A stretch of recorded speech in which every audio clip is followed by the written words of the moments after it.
아, 감사합니다. 이렇게 훌륭하신 선생님들 모이셔가지고 지금 한국이 희망이 없는데 저는 선생님들 모이시면 꼭 가요. 제일 중요한 분들이 이제 대한민국에서. 왜냐하면 지금 미래가 달려있기 때문에 선생님들이 지금 이 정교조와의 역사전쟁, 사상전쟁에서 이기셔야 나라를 살리는 건데, 그래서 제가 이제 열일을 마다하고 또 우리 조윤희 선생님이 가라 그러면 안 가면 큰일 납니다.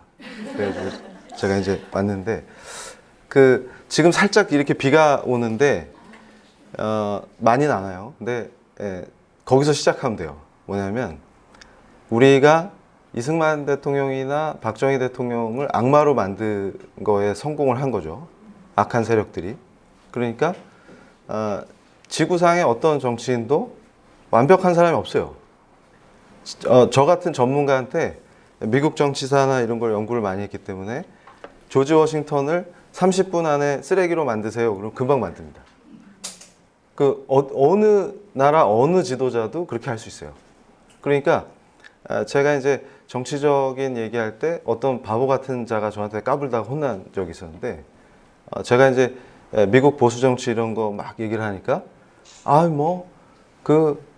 양아치들의 역사예요 뭐 이러는 거예요. 그러니까 보스턴 차 사건이나 미국의 건국이나 이런 게 부두가 양아치들이 일으킨 사건을 양아치 대장 워싱턴이 나와서 설치다가 악한 나라를 세웠다 이따구로 구성할 수가 있는 거예요. 그런데 지금 우리 대한민국이 위기에 빠진 게 걔네들이, 그러니까 아까도 이제 제가 여기 걸어오면서 이제 그런 얘기를 했었는데 저는 저쪽 왼쪽에 계신 어른들을 모셨기 때문에 그러니까 저는 사실 우리 한국 정치에서 역사 전쟁에서 지면 다 죽는 건데 우리가 진 거예요. 그런데 중요한 건 뭐냐면 4.3을 쟤네들이 성격을 뒤바꿔 놨죠. 근데 그게 매우 중요한 포인트라고 저는 보고 있어요. 근데 4.3을 뒤바꾼 분들의 그 조수를 제가 했었기 때문에, 그래서 거꾸로 생각하면 지금 우리가 역진지전을 해야 되는 거예요. 그러니까 쟤네들은 장시간에 걸친 진지전을 통해서, 그러니까 진지전, 기동전 이런 것도 제가 교계에 처음 얘기해 줬단 말이에요. 왜냐하면 제가 진지전 이론 이런 걸 가지고 교회와의 싸움을 진지전으로 생각했기 때문에.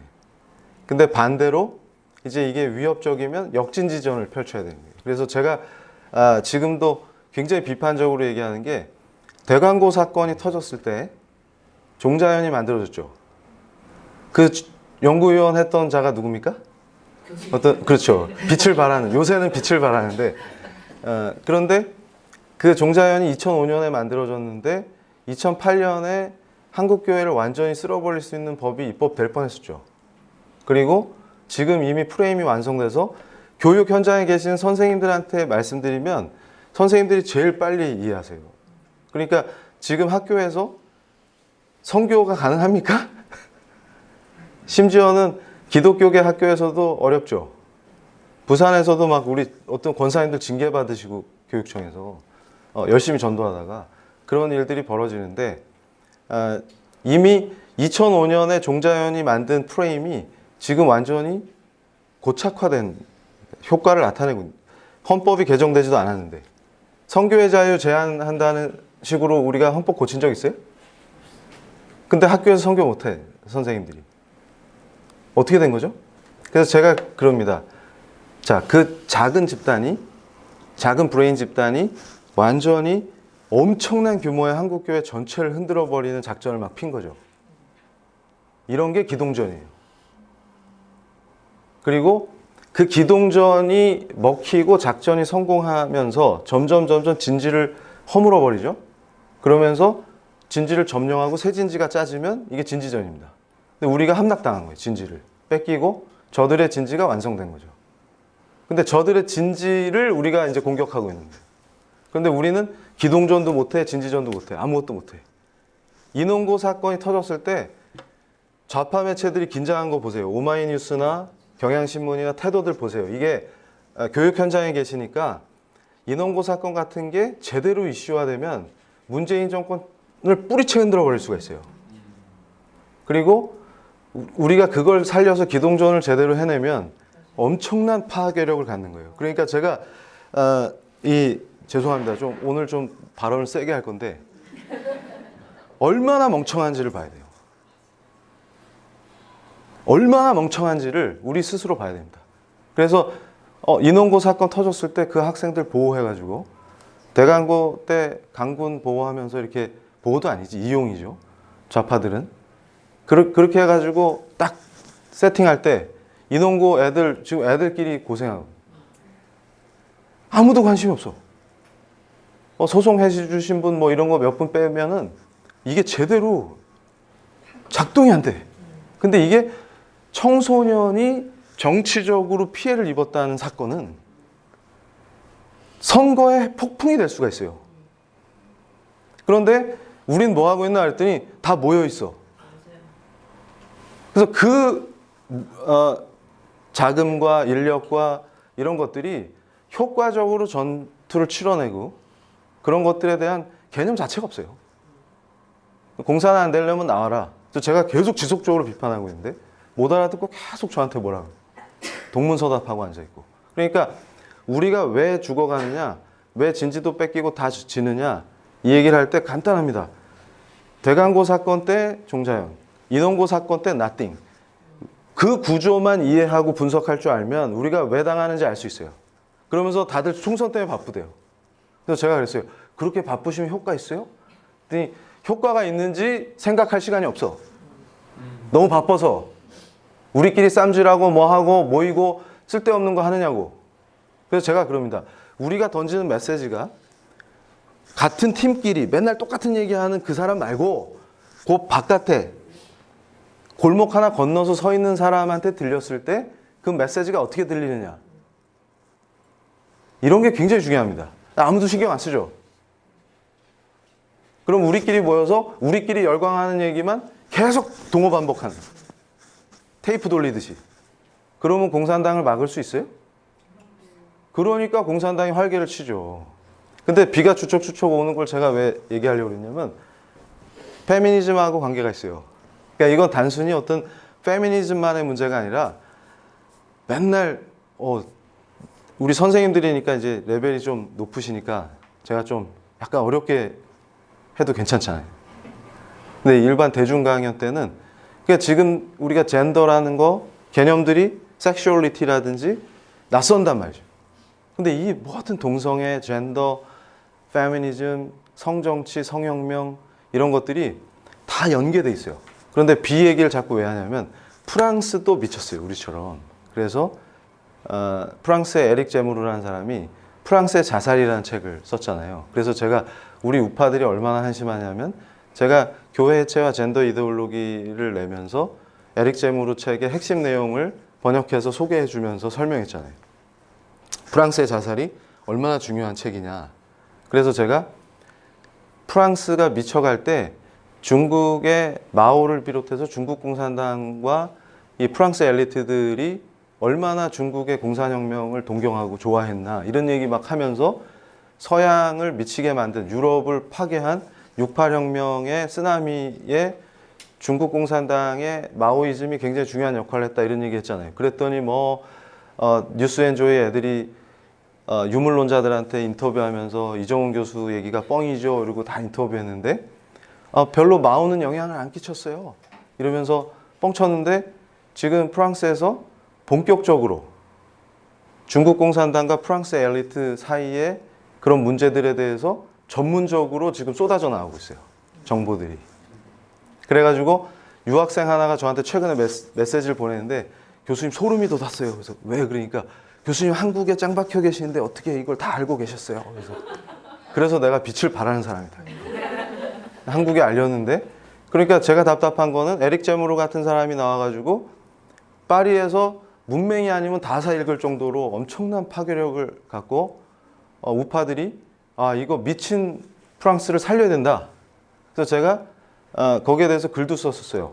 그래서 드골을 죽인 거예요. 드골을. 그러니까 그 프랑스의 자살이라는 말이 프랑스가 자살하는 출발점이 뭐냐면 프랑스 정치의 상징적인 근대 정치의 굉장히 큰 인물이죠. 드골의 장례식에서 시작해요. 그래서 아버지를 죽인 혁명을 이놈들이 시작하는 거예요. 그러니까 이 혁명은 체제를 전복시켜서 집권을 하는 혁명이 아니라 인간의 사고 방식을 바꾸는 거예요. 세계관 혁명이지. 그래서 그걸 문화혁명이라 해요. 그러니까 문화혁명이라는 말도 마오한테서 따온 거지. 그러니까 사람이 빨간색 안경 쓰고 보면 빨갛게 보이고 파란색 안경 쓰고 보면 파랗게 보이듯이 세상을 보는 방식을 바꾸지 않으면 혁명이 안 된다는 거예요. 그러니까 그 전에는 어때요? 야, 볼셰비키 혁명하자 이런 투의 혁명이 아니라 체제는 냅두고 사람을 바꾸는 혁명을 하는 거예요. 사람을. 그러니까 사람이 왜 안 바뀌어? 사람을 바꿔야 됩니다. 그러니까 이 우리 기독교적인 스타일하고 항상 이 좌파 투쟁의 스타일은 비슷해요. 그러니까 막스가 지독한 기독교 이단이다. 저는 그렇게 보기 때문에 이 막시즘은 종말론을 갖고 있잖아요. 그 인과관계로 쫙 가서 역사가 가다가 finally 어떻게 돼? 구체적으로 얘기 안 하는. 그러니까 이것들은 굉장히 악한 거예요. 그러니까 사람을 장악해서 지배하는 거죠. 그런데 중요한 건 프랑스가 미쳐갈 때도 국부의 죽음 이러면서 비가 오는 날 드골의 장례식에서 시작하는 거예요. 그래서 독일에서도 68혁명을 얘기할 때 아버지를 죽인 혁명 이렇게 얘기합니다. 근데 이게 뭐냐면 굉장히 중요해요. 그런 모든 정치적 흐름들, 어떤 사상적 흐름들, 철학적 흐름들, 정치 행동들 이런 것들이 다 연계돼 있어요. 그런데 그 안에서의 페미니즘이 이것뿐이에요. 그래서 제가 우리 선생님들께 보여드리면 우리가 반동성애 투쟁하면서도 제가 이제 초창기에는 젠더 문제나 이런 것들에 대해서 별로 우리 쪽 진영에 대해서 별로 비판 안 했어요. 왜냐하면 괜히 판 깨면 안 되니까. 그런데 개념을 설명하는 것도 우리가 이제 솔직히 얘기해서 우리 진영이 수준이 너무 낮기 때문에 잘못하면은 내부 총질한다고 욕을 먹어요. 개념 설명조차도. 그러니까 오늘은 이제 선생님들이시니까 이 섹슈얼리티라는 개념이 굉장히 어렵단 말이에요. 그리고 모호해요. 그러니까 섹스, 젠더, 섹슈얼리티인데 요걸 이해하셔야 돼요. 요걸. 근데 우리 보통 이제 반동성애 진영에서 막 동성애 운동할 때 야, 젠더란 말은 쓰면 안 되고 섹스야 이러면서 난리치잖아요. 그런데 그 맞는 얘기예요? 그럼 섹슈얼리티는 뭔데? 그러니까 요것도 우리가 정확히 짚어가야 돼요. 그러니까 이 얘네들의 정치적인 목표는 뭐냐면 해체입니다. 해체. 근데 이게 또 자본주의하고도 무지하게 연결돼 있어요. 뭔 상관인데 이게. 그러니까 성적인 문제, 여성주의 이런 거랑 자본주의랑 뭔 상관이 있어? 요걸 오늘 제가 짧은 시간에 확실히 알려드립니다. 그러니까 일단 요 개념부터 잠깐 정리하고 가면은 보통 우리가 생물학적인 성을 섹스라 그러고 문화적이고 사회적인 성을 젠더라 한다. 이런 얘기는 이제 또 선생님들이시니까 이미 다 알고 계신데 여기서 조금 더 깊이 들어가서 그럼 섹슈얼리티는 뭐냐? 그러니까 이 섹슈얼리티를 해방하는 거예요. 이놈들의 목표는. 결국은. 그러니까 젠더를 해체해서 섹슈얼리티를 해방한다. 이러면 그 뭔 소리야? 이렇게 되잖아요. 그런데 간단합니다. 섹슈얼리티라는 거는 간단하게 정의하면은 성적으로 느끼는 감정, 욕망, 실천, 정체성, 행위 이런 걸 다 포괄하는 말이에요. 그러니까 섹슈얼리티라는 말은 이런 거예요. 자, 성적인 감정, 성욕, 성적인 실천, 행위 이런 게 다 포함되는 말이에요. 그리고 내가 어떤 성이야 라고 느끼는 정체성 문제까지 포함되는 거죠. 그러니까 내가 성적으로 정체성을 가지고 있고 또 실제 성 행동을 하죠. 성충동을 느끼고 그리고 성욕을 느끼고 이런 모든 것들을 섹슈얼리티라고 표현합니다. 그러니까 이게 다 포함되는 거예요. 그러니까 이게 인류가 발전할 때 어느 사회나 규범이 있어요. 그래서 특별히 성적인 문제에 대해서는 규범이 강력합니다. 유교도 마찬가지고 우리 기독교 전통도 강하고. 그런데 중요한 게 뭐냐면 그 사회를 지배하는 헤게모니와 성을 어떻게 다루느냐 이 규범적인 문제가 연결돼 있어요. 그러니까 얘네들의 정치적 목표는 뭐냐면 사회를 지배하고 있는 주도적 헤게모니를 해체시키는 거예요. 그러니까 예를 들면 지금이 만약에 조선시대라면 얘네들은 그 유교적 법체계가 갖고 있는 규범 능력 얘를 해체해버리겠죠. 그게 힘을 쓰지 못하도록. 근데 지금 만약에 기독교적인 사유를 갖고 있으면 그걸 해체해버리겠죠. 그러니까 유럽은 기독교 지역이었기 때문에 얘네들이 나타나서 그걸 해체해버린 거예요. 그러니까 몇몇 스마트하신 목사님들이 빨리 이해하신 게 뭐냐면 제가 그랬어요. 기독교 지역을 진지전을 벌이는데 안토니오 그람시 같이 소련에서도 사랑했던 좌파 사상가가 아무리 공격해도 안 되는 철옹성 종교개혁 이후에 강력한 진지가 있기 때문에 그걸 어떻게 깨냐 이랬을 때 이게 나오니까 싹 무너졌다. 그러니까 목사님들께서 신학 공부하시고 종교의 역사, 우리 교회사 이런 거 공부를 많이 하셨기 때문에 빨리 알아들으신 거예요. 그래서 교회의 역사가 흐름이 이렇게 왔는데 이 진지가 쉽게 무너지지 않아요. 그런데 이게 확 허물어지는데 얘네들이 나타났다. 근데 굉장히 강력한 무기가 된 거예요. 그러니까 예를 들면 이런 거예요. 만약에 체제를 전복시키고 어떤 도시를 점령했다고 쳐보세요. 공산군이. 그럼 오히려 기독교인들이 박해받으면 거기서 반발이 일어나고 역효과가 일어나죠.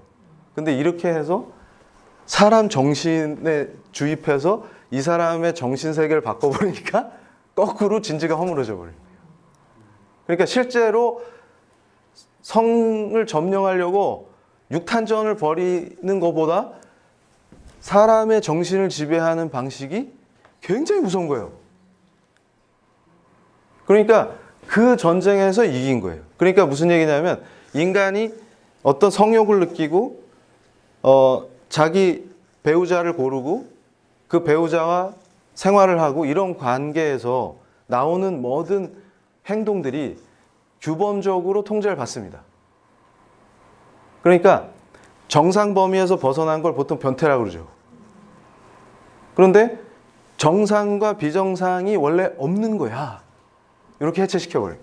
그러니까 이걸 인간을 컨트롤하는 규범을 해체하는 방식이 되는 거죠. 근데 여기서 성이 왜 중요하냐면 가장 중요합니다. 그래서 오늘 우리 선생님들께 제가 키워드를 알려드리면 딱 이거예요. 자, 인류를 이 작살낼 때 막스가 등장하면 보세요. 막스라는 자가 등장하기 전에 포이어바흐라는 놈이 나타나서 기독교를 공격하기 시작했죠. 그게 이제 기독교의 본질 이런 책을 쓰면서 제가 다른 강의에서도 많이 강조했는데 그게 매우 중요합니다.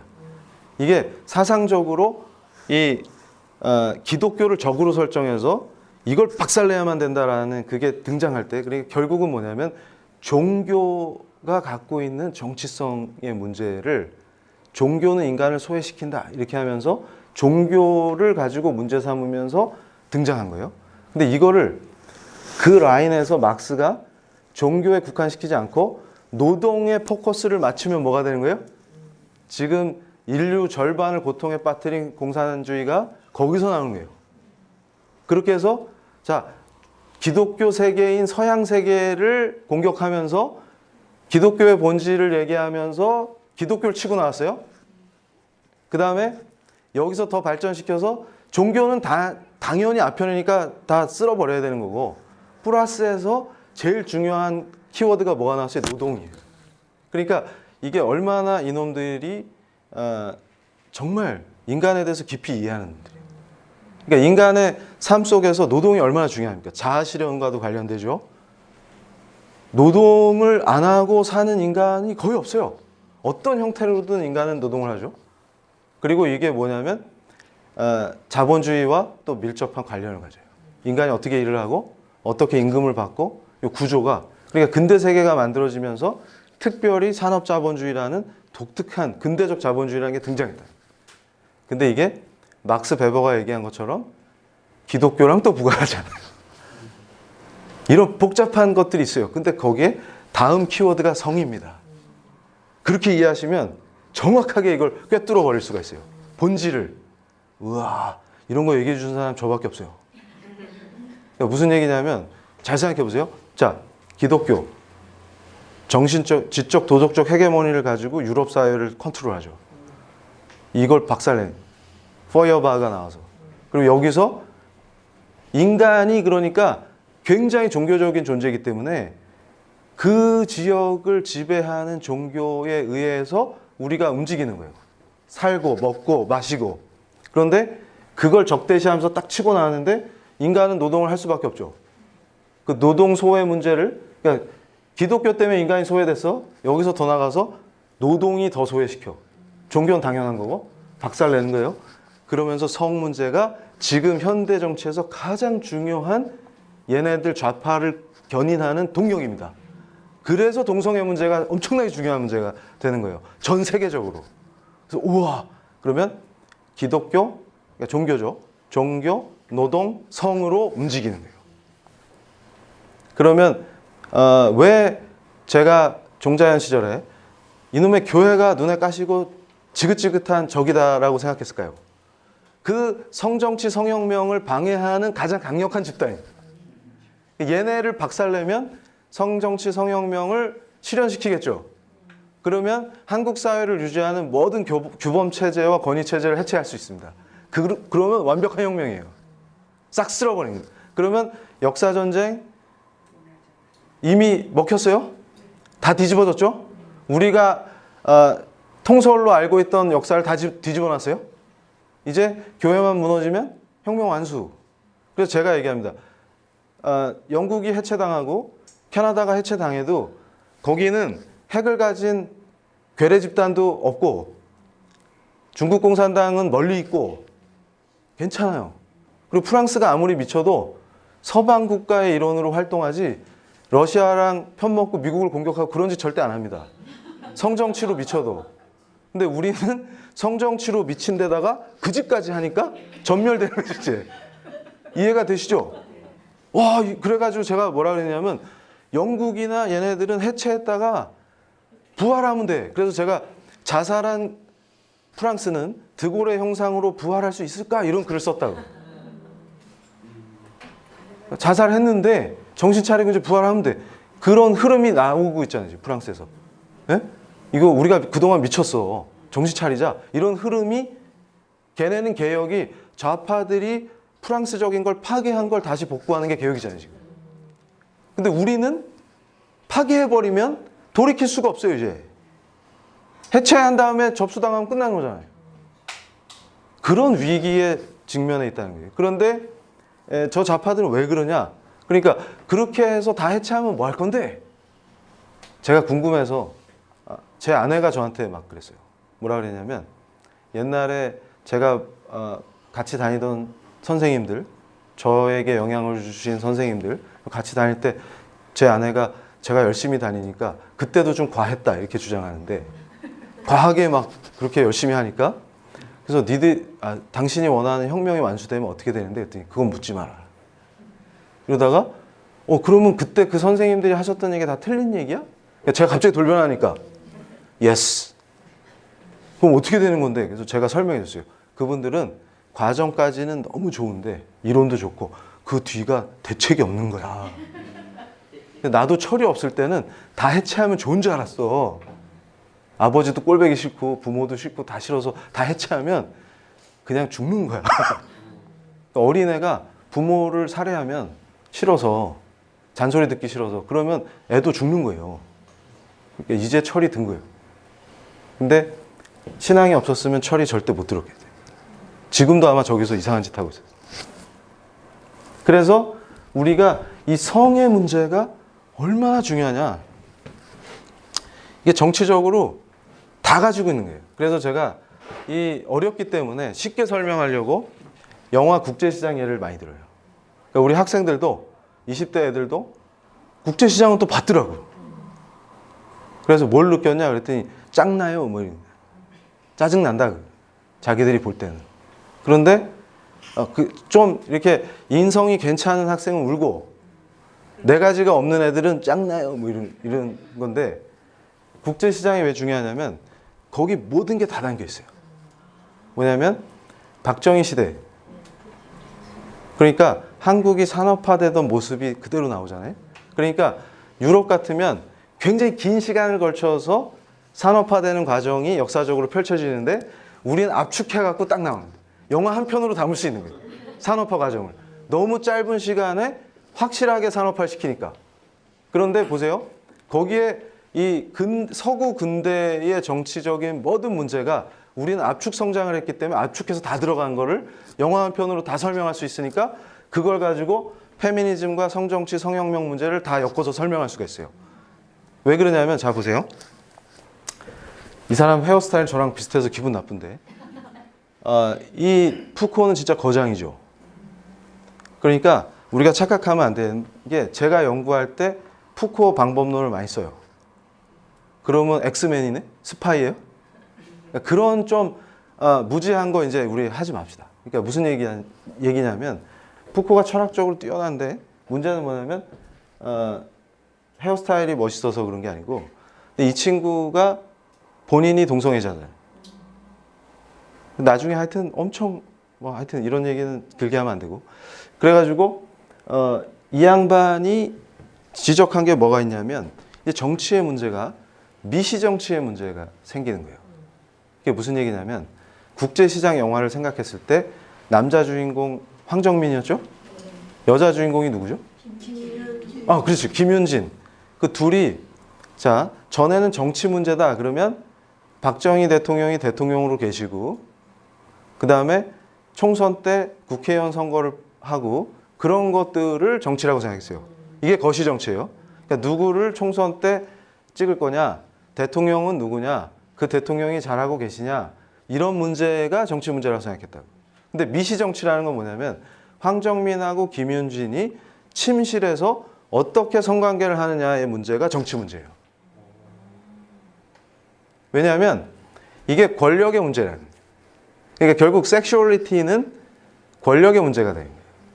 그러니까 예를 들어서 그 사회가 남자를 어떻게 규정하냐, 그 사회가 여자를 어떻게 규정하냐. 그럼 그 둘이 만나서 어떻게 침실에서 은밀한 부분이죠. 내부인에게 공개되지 않는 공간에서 둘이 어떻게 살고 있느냐. 그게 권력의 문제예요. 이해가 되십니까? 그러니까 예를 들어서 자 여성은 어떤 자세를 취하고 어떤 태도를 보이고 어떤 마인드를 가졌을 때 좋은 여자라고 평가를 받죠? 그렇죠. 그런 모델이 만들어지죠. 그리고 성이 정해지면 여성이라는 성이 만약에 그 섹스라는 게 생물학적으로 여성으로 태어났다. 그러면 그 여성이 그 사회에서 해야 될 역할이 이미 정해져 있다. 그럼 여자는 이렇게 해야 돼. 예를 들어서 남자는 이렇게 해야 돼. 그런 게 정해져 있죠. 그러면 둘이 만나서 합방을 할 때도 그 관계가 반영되죠. 태도가 반영되죠. 이런 것들이 뭐예요? 미시정치. 그러니까 중요한 건 뭐냐면 인간의 삶을 바꾸고 정치적이라는 걸 생각할 때 그동안 놓쳤던 것이 뭐냐? 그러면 거시정치만 정치인 줄 알았다. 미시정치가 진짜 정치인데 미시정치를 못 바꾸면 인간의 삶은 혁명적으로 바꿀 수가 없고 정치는 변화되지 않는다. 그러니까 무슨 얘기냐면 침실을 바꾸지 못하면 혁명도 없고 정치는 못 바꾼다. 그래서 분자혁명이라는 개념이 있습니다. 제가 이것도 많이 설명해 드렸는데 분자혁명. 이제 얘네가 추구하는 혁명의 모델은 분자혁명이에요. 그래서 그거를 가타리라는 친구가 얘기를 했는데 가타리의 분자혁명은 뭐냐면 마이크로 세계의 모든 차원에서의 혁명입니다. 그러니까 우리가 삶 속에서 하고 있는 너무나 당연하고 일상적인 삶 속에서의 행위들이 다 혁명적으로 등장하는 거예요. 그러니까 예를 들어서 선생님들께서 궁금하셨던 게 학생인권조례 이런 걸 왜 만들지? 그러니까 학생들이 삶 속에서 분자혁명을 하도록 돕는 거예요. 그러니까 예를 들어서 지금처럼 보건당국이 방역체계를 한다. 이런 때도 우리가 국민으로서 어떻게 대응하냐 이런 것들이 여러분들은 국가가 시키는 대로 잘 따라하죠. 이런 게 근대 규율 권력에 잘 트레이닝된 근대적 인간이에요. 여기서 분자적 단계에서 저항을 해야 돼. 그게 분자혁명입니다. 그러니까 푸코는 그 출발선을 열어줬어요. 그러니까 철학적으로 매우 중요하죠. 그러니까 아까 제가 국제 시장 얘기를 하는 이유가, 자 보세요. 남자 주인공이 해야 될 일은 뭐예요? 가족을 부양해야 됩니다. 그러니까 막 신체 검사 받죠. 막 쌀 가만히도 막 들고. 근데 저는 떨어질 거예요. 허리가 아파가지고 잘 못 들어. 그러면 저 같은 애는 별로 그 시대에 쓸모가 없는 애. 말만 많고. 근데 식량은 많이 죽네. 이러면 위험하네. 그런데 쌀 가만히 잘 들고 이래갖고 뽑혀가지고 독일로 가잖아요. 그러면 달러를 벌 수 있어요. 베트남에도 가잖아요. 그러니까 이게 갑자기 한국이 외화가 들어오고 발전을 하겠죠. 그때 만약에 김윤진이 사모님 가정을 버리시죠 이러면서 턴 이런 데 가면 그죠? 그거예요. 장 보러 가는 줄 알았는데 사모님 가정을 버리시죠 턴 이런 데 가면 황정민이 불안해서 독일에서 일을 하겠습니까? 베트남에서 총 날라오는데 돈을 벌겠어요. 그게 안 돼요, 그게. 근데 황정민에겐 어떤 굳건한 믿음이 있어요? 김윤진은 남편도 없는 집에서 시어머니 모시고 거기 보면 4가지 없는 그 여동생들 나오죠. 걔네들까지 데리고 있음에도 불구하고 이 여인은 절대로 턴하러 가지 않는다. 그걸 지켜줄 것이다라는 확신을 가지고 황정민은 총알이 날라오는데 외화를 벌고 있는 거예요. 이제 확 이해가 되시죠? 그러면 이 여인을 제가 좀 말을 세게 갈게요. 그 집구석에 붙들어 놓는 이데올로기가 뭐냐 이렇게 묻는 거예요. 그러니까 예를 들어서 김윤진이 아주 자연스럽게 아유 그 사모님 가정을 버리시죠. 왜 이제 오셨수? 이러면 어떻게 돼요? 망하는 거지. 근데 왜 김윤진은 거기에 가지 않고 거기에 남아서 끝까지 그걸 지키고 있죠? Why? 이렇게 물어보면 Why? 너무 행복해? 그렇죠. 그러면 여성은 거기서 탈출하면 안 되고 시어머니가 좀 또라이더라도 참고 4가지 없는 시누이들이 이상한 짓을 해도 참고 황정민이 돌아올 때까지 그걸 지켜야 한다. 그 이데올로기를 누가 만들었죠? 그걸 생각해요.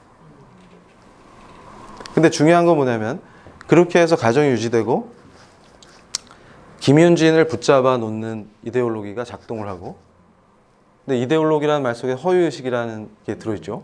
그러니까 김윤진한테 행복합니까? 물어보면 관심도 없어.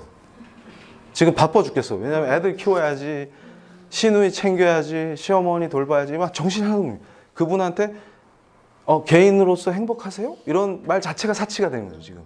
그런데 거기에 또 뭐가 표현되냐면 그 영화 안에서 자 황정민이 돌아왔는데 둘이 부부싸움 하다가 애국가 나오고 태극기가 이렇게 내려가니까 부동자세로 쓰죠. 요게 굉장히 중요한 포인트예요.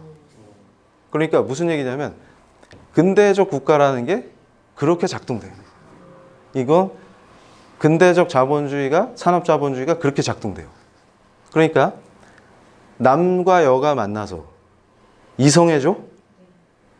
생산을 하고 자녀를 그 가족 단위가 유지되면서 어떤 일이 벌어져요? 황정민이 안정적으로 노동력을 팔아서 돈을 벌어옵니다. 그걸로 기업이 작동되고 국가가 유지되는데 여기다가 국가에는 충성합시다 라고 하는 이데올로기를 주입해 놓으니까 말도 잘 듣고 통제도 잘 되고 잘 돌아가요. 그럴 때 이 둘에게 성적 쾌락을 찾아서 자아의 만족감을 찾아서 떠나세요 이렇게 얘기해 주는 사람이 없어요. 그래야 이 가정이 가정 단위로 그 상태로 유지돼야 산업자본주의가 작동이 됩니다. 그러니까 어릴 때부터 성을 통제하고 참게 하고 욕망의 주체가 아닌 주체로 길들여 놔야 얘네들이 나중에 졸업하고 회사에 출근해서 자본가한테 빨대를 꽂혀서 빨리겠죠. 그래서 제가 헛소리하는 인간한테 그랬어요. 예전에 롯데 지금 돌아가셨는데 롯데가에서 막 싸움 나니까 제가 이제 시민 강의하고 있는데 뭐 쉬는 시간에 어떤 분이 막 흥분해갖고 이 롯데 이 나쁜 놈들, 이 재벌들 다 나쁜 놈 아이가? 이러면서 막 욕하는 거예요. 그랬더니 옆에서 그분 친구분이 우리 아들 롯데 이번에 들어갔어. 그러니까 아이고 축하하네 이러면서 둘이 막 이러고 있는 거예요. 그래서 제가 그 두 할아버지를 보면서 헐. 그래서 제가 그랬어요. 이제 쉬는 시간 끝나고 다시 딱 돌아와서 강의할 때 자본가에게 자식을 내주고 목에 빨대를 꽂혀서 피를 빨리고 계시는 우리 참 피해자들이 다 모이셨네요. 제가 아까 쉬는 시간에 들으니까 대기업의 아드님이 합격하셨던데 그때 갑자기 다크서클이 딱 생기는 거예요. 그러니까 요 구조가 계속 만들어지고 재생산되고 하려면 어떻게 돼요? 성이 통제되고. 그러니까 제가 조금 있다가 비렐름 라이를 보여드릴 건데 처음에 EBS에서 음란방송을 인권방송이라는 식으로 나올 때 많은 분들이 저한테 질문했어요. 교수님 이게 무슨 짓거리입니까? 왜 EBS가 음란방송을 하는데 그게 인권이죠? 그래서 제가 비렐름 라이를 막 가르쳐 드렸더니 이제 우리 경남의 활동가들이 경남교육청이랑 싸울 때 딱 가가지고 비렐름 라이 우리도 알아요! 딱 그러니까 공무원이 깨갱했다. 아니 어떻게 알았지?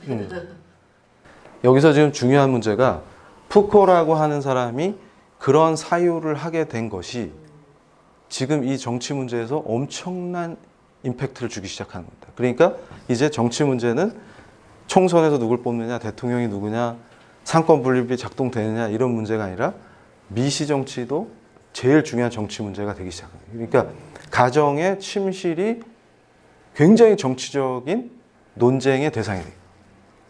그런데 이분을 주목하셔야 돼요.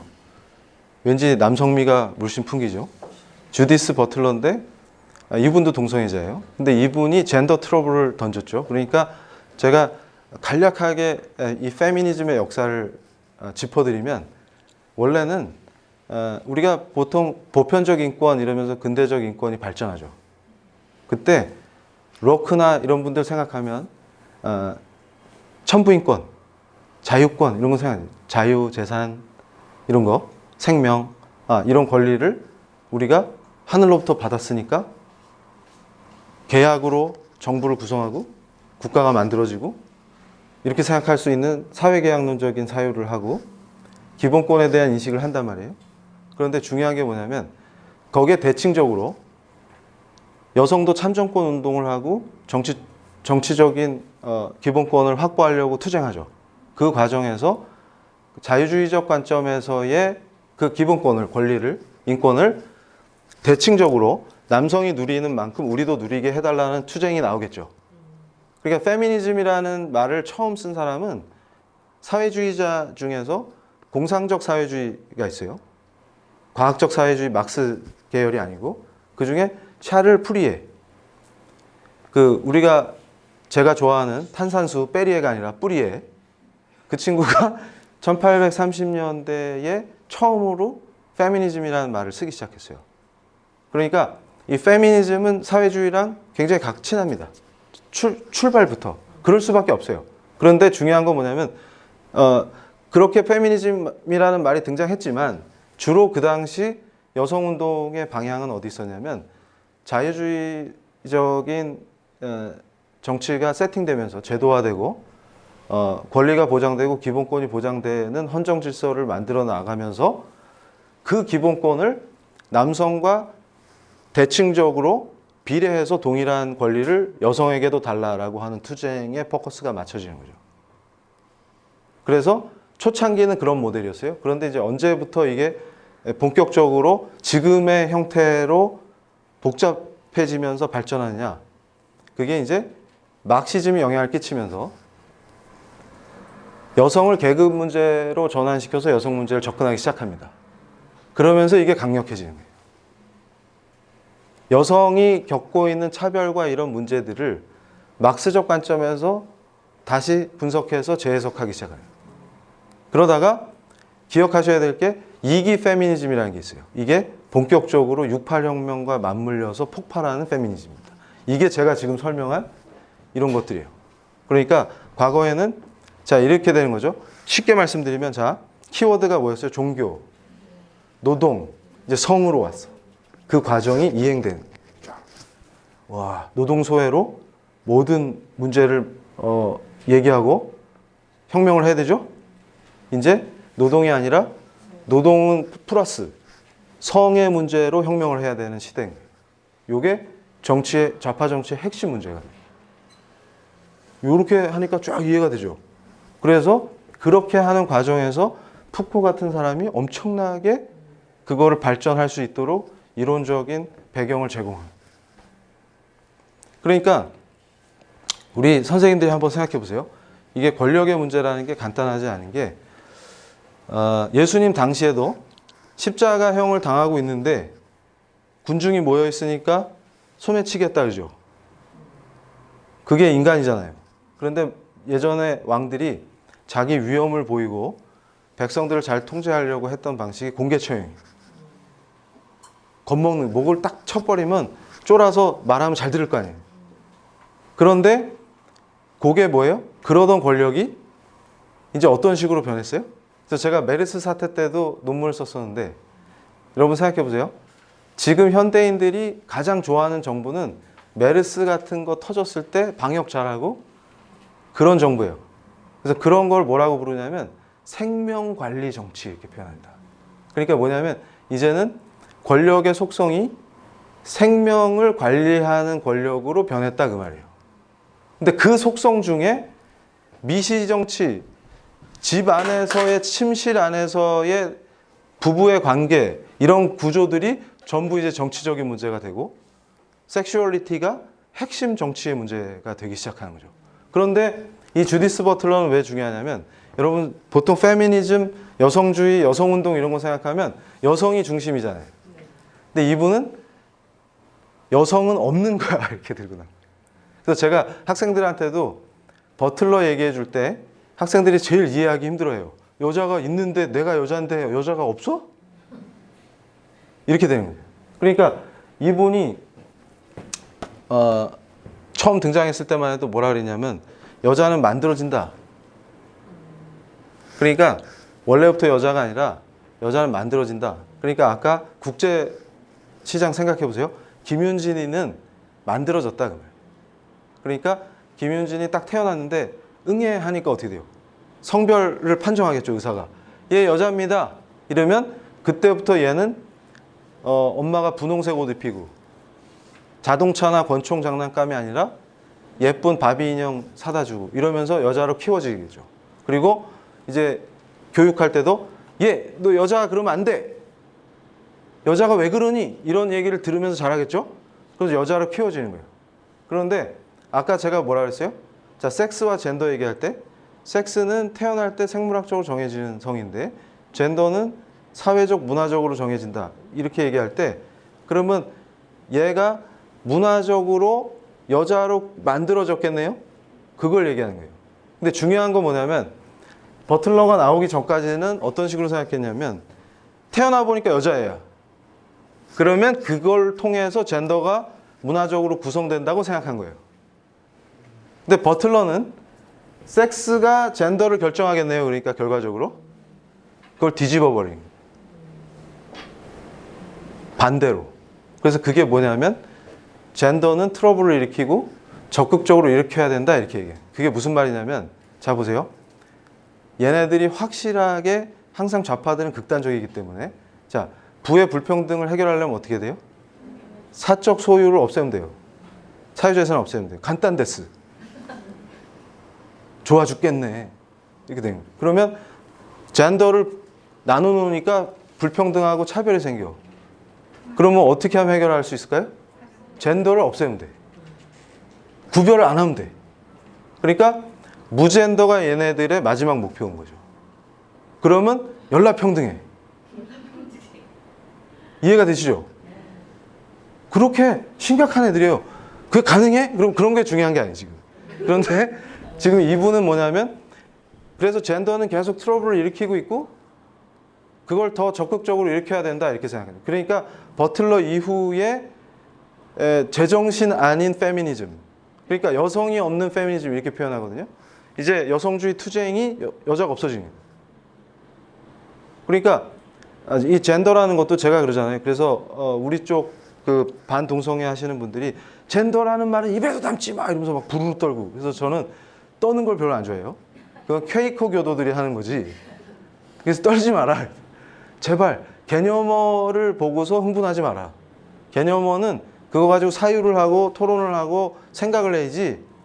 그래서 제가 요즘도 그래요. 내각제라는 단어만 들으면 우파들은 부르르 떨는데. 여기서 내각제가 뭔지는 알아? 모르는. 그러니까 이러면 또 이정훈 교수 내각제 지지한다고 밝혀. 내각제 지지하면 친중파. 내가 언제 지지한다고 했어? 그리고 내가 왜 친중파야? 그러면 대통령제 하에서 대통령은 연락 중국이랑 안 친하겠네? 문재인은 왜 친중파예요? 대통령제인데. 그러니까 도대체 생각이라는 걸 합니까? 그래서 무슨 얘기냐면 개념이 나오면 흥분부터 하지 마. 줄기세포가 착한 줄기세포, 나쁜 줄기세포가 있어요? 그러니까 사회주의에 물든 애들 제가 참교육 시킬 때 그러잖아. 교수님 돈이 문제입니다. 네가 문제야. 돈은 그냥 돈인데 네가 그걸 숭배하니까 문제가 되는 거야. 그럼 줄기세포가 문제가 아니라 그걸 나쁜 데 활용하는 놈이 문제인 거지. 아닌가 봐요. 그래가지고 제가 얘기하는 거 뭐냐면 제 아내의 젠더는 뭡니까? 여성이죠. 그러면 구한말의 어떤 제가 맨날 강의할 때 코 잘린 여성, 한국 최초의 간호사 그분 얘기하죠. 그분 젠더랑 그러니까 이 복음이 전해지고 변화돼서 간호사 선생님이 되기 전에 학대받던 그분하고 제 아내하고 동일한 젠더입니까? 설명이 안 돼요. 무슨 얘기냐면 고정된 성 역할이라든가 사회 문화적으로 여성을 인식하는 방식이 달라요. 그런데 잘 생각해 보세요. 근데 생물학적 섹스는 동일하죠? 역사 문화적으로 동일할 수가 없어요. 그러니까 제발 젠더라는 말 나왔다고 부르르 떨지 말아야지. 근데 중요한 건 뭐냐면 여기서 제 강의를 들으셨기 때문에 열나 스마트해져요. 나가실 때. 뭐냐면 non-binary 젠더를 인정할 수 없다 그 말이에요. 그러니까 양 두 가지 젠더 외에 제3의 젠더를 인정할 수 없다. 제3의 젠더를. 그러니까 얘네들은 이 버틀러의 이론이 왜 중요하냐면 이걸 완전히 카오스 상태로 만들어버려요. 그러니까 그 사회를 컨트롤하는 모든 규범적 권위를 흔들어서 혼란에 빠뜨리면서 해체시키는 그 과정 속에 던져버리는 거예요. 완전 대혼란이지. 그러니까 아니 남자 여자 말고 또 뭐가 있는데? 한 수십 개가 있단다. 그러니까 완전 멘붕으로 만들어 놓는 거예요. 그러니까 군대가 어떻게 돼요? 갑자기 부사관이 외국 가가지고 수술하고 와서 나 여군할래? 그러니까 군대가 멘붕이 되는 거예요. 완전 케오스 상태로 확 만들어버릴 수가 있잖아요. 이런 게 가능해지기 시작한 거예요. 그러니까 이거 그냥 어쩌다 이 지경이 된 거예요. 그러니까 어르신들이 보면 말세요 이렇게 딱 만들어 놓은 거예요. 그걸 딱 세팅해 놓는 거예요. 근데 그게 정치 투쟁에서 매우 중요한. 그래야만 그걸 지탱해 왔던 모든 권위가 해체됩니다. 그래야 혁명이 본격화되는 거예요. 왜냐하면 사람들이 스스로 규범 통제를 하고 규범에 의해서 행위가 컨트롤되기 시작하면 그 사람들이 무슨 혁명을 합니까? 그러니까 과거에 소련 레닌의 혁명이 왜 실패했어요? 정권은 잡았지만 인간을 못 바꿨다는 거 아닙니까? 문화혁명이라는 말의 핵심이 뭐예요? 인간을 바꾸요. 인간을. 그러니까 유럽 애들이 인간을 바꾸기 시작했다. 그래서 이 버틀러를 이해하는 거는 무지하게 중요합니다. 그래서 이 사람이 등장하면서 이런 판이 굉장히 강화되고 세지는 거예요. 그러면서 지금 동성애 문제라든가 여러 가지 투쟁 속에서 이게 같이 연합전선을 펼 수 있는 거예요. 그러니까 페미니즘이 발전하는 과정에서 막시즘의 영향을 이미 받았고 그래서 계급적 관점이 들어와서 투쟁의 동력이 강화됐고 그러면서 문화주의니 뭐 이렇게 해서 2기 페미니즘 때는 뭐예요? 그래서 이제 미국에서도 극단적인 분들이 나타나갖고 빨간 스타킹 이런 게 돼요. 레드 스타킹스 이래가지고 그분들은 야 우리가 혁명을 제대로 해보자 이러면서 저 악한 남자애들을 컨트롤할 방법이 뭐가 있겠니? 그러면 우리가 상대를 해주지 말자. 그럼 어떻게 돼요? 이분들은 자매를 나누면서 남자를 멀리해. 그러면서 결혼도 안 하고 출산도 안 해. 그러니까 여성이 생물학적 파업을 해버린 거예요. 그럼 니들 다 죽었어. 이렇게. 이해가 되시죠? 그런 분들도 나오고. 근데 이런 분들은 매우 나이브한 분들이니까 별로 위협이 안 돼.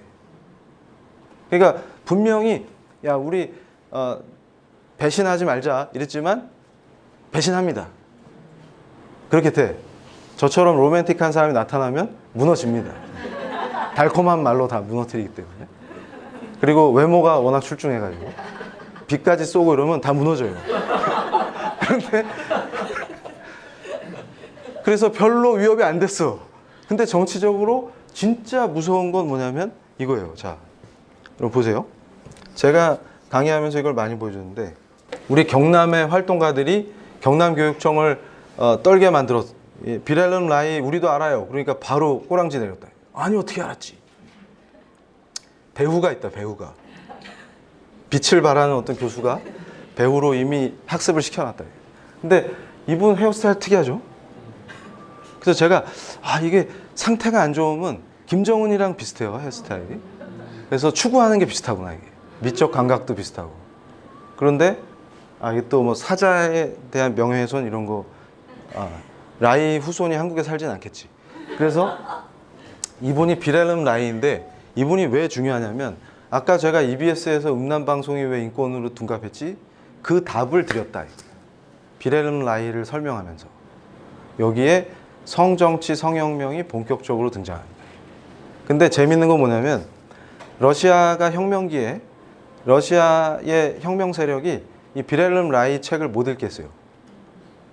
금서로 했어요. 왜냐하면 청년들이 성에 탐닉하면 혁명 정신이 떨어지면 혁명을 못 하니까 금서를 시켰어요. 근데 언제 비렐름 라이가 다시 폭발을 하냐면 20세기에 와서 68혁명 기간에 다시 재조명되면서 많은 젊은이들이 비렐름 라이에 열광을 하고 이 프랑스가 자살을 했다 그랬죠? 비렐름 라이가 유행을 하고 독일, 영국 할 것 없이 휩쓸면서 난리가 났어요. 그러면서 이제 성해방, 성정치를 추구해야 한다. 지금 난리가 난 거예요. 그러니까 여러분, 우리 선생님들이 보실 때 이 정권이 도대체 미쳤나? 이런 생각이 들죠. 근데 미친 거 맞아요. 그리고 여성가족부나 국가인권위원회의 리더, 쟤들은 제정신이야? 제정신 아닙니다. 왜냐하면 이미 이런 걸로 정신이 나갔어. 그러니까 이분의 특징은 뭐냐면 이분이 프로이드 제자예요. 근데 이분이 굉장히 훌륭하신데 이분도 어릴 때 상처가 꼭 있어요. 그래가지고 옛날에 어릴 때 자기를 가르쳐준 가정교사 선생님이 자기 엄마랑 바람을 폈는데 아버지한테 일렀다가 난리가 났어요. 그래가지고 그 상처가 있어. 그런데 자라가지고 프로이드 문화에 들어가서 공부를 하다가 이분이 생각하게 된 게 뭐냐면 우리 선생님 프로이드는 다 좋은데 인간에 대해서는 너무 분석을 잘하죠. 그 인간 자체의 개인의 정신은 분석을 잘 하시는데 사회 분석이 안 되니까 답이 안 나와. 그래서 이분이 무릎을 탁 치면서 깨달은 게 그러면 사회 분석을 누가 제일 잘했지? 막스. 인간 분석은 우리 선생님. 그러면 이 둘을 합치면 완벽하네. 막스 선생님을 통해서 사회 분석을 배우고 프로이드 선생님을 통해서 인간 개인의 정신 분석을 했는데 이걸 두 개를 합친 게 퍼펙트. 이렇게 된 거예요. 그런데 이분이 그러니까 성해방, 성정치의 본격적인 이론화에 뛰어든 거예요. 그러니까 이게 정치다, 성이 결국은. 그러니까 프로이드는 맨날 쟤는 왜 신경증에 걸렸디야 이러면은 억압을 했어.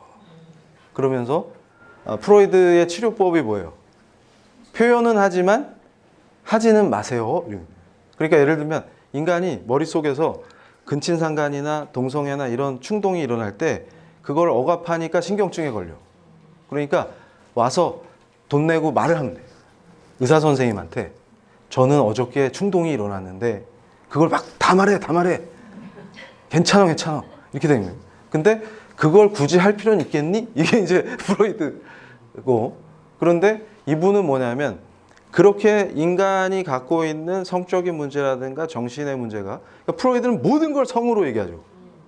근데 이 제자인 라이는 뭘 생각했냐면, 아, 이게 사회 구조적인 게 있네? 이렇게 된 거예요. 그래서 아까 제가 얘기했던 영화, 국제시장이 딱 들어맞는 예가 되는 거예요. 그러니까 우리가 압축 성장하면서 산업화 과정을 짧은 기간에 겪었기 때문에, 자 보세요. 황정민이 기업에 취직을 합니다. 그러면 건전한 가장은 아침 일찍 일어나서 열심히 출근해서 열심히 일하고, 규율을 잘 지키고, 회사에서 시키는 거 잘하고, 회사에서 시킨 거에 플러스 알파까지 열심히 하는 훌륭한 직장인. 이 직장인이 가정에 들어오면, 이 라이가 그 당시 유럽의 공동주택을 얘기하면서 방음도 잘 안 되고, 그러니까 집에 왔는데 이 가장은 죽도록 일만 하고 집에 왔는데 밥 먹고 내일을 위해서 다시 자는 거예요. 위스키 한 잔 들이키고. 이해가 되시죠? 그 좁은 공간에서 방도 3개밖에 없는데 한 방은 애들이 쓰고 한 방은 부부 침실이고 한 방은 노모가 계셔요. 거기서 현란한 뭐를 할 수가 없다. 이 인간 얼마나 불쌍하냐. 그러니까 이 가장은 항상 뭐에 찌들어 있어요? 그 일만 죽도록 한, 등이 휘도록. 그런데 얘만 불쌍한 게 아니라 이 가정을 지탱하고 있는 그 여자분, 이분 더 불쌍해. 그럼 할머니만 좋나? 그것도 아니야. 그런데 여기에 포커스가 맞춰진 게 뭐냐면, 그 집에 살고 있는 애들은? 하고 퀘스천을 딱 드린 거예요. 퀘스천. 그랬더니 애들은, 그러니까 이 두 부부는, 이거 제가 든 비유예요. 주말에 드라이브 한답시고 나가서 모텔에라도 갔다 올 수 있지만 애들은 이렇게 물어요. 애들은. 특히 청소년들, 자라는 어린이 청소년, 애들은 어떻게 하지? 그랬더니 통제당해. 거기다가 제일 악랄한 기독교 지역이야, 유럽이. 그러니까 얘들은 어릴 때부터 여름 성경학교 이런 데서 나쁜 짓 하면 안 된다.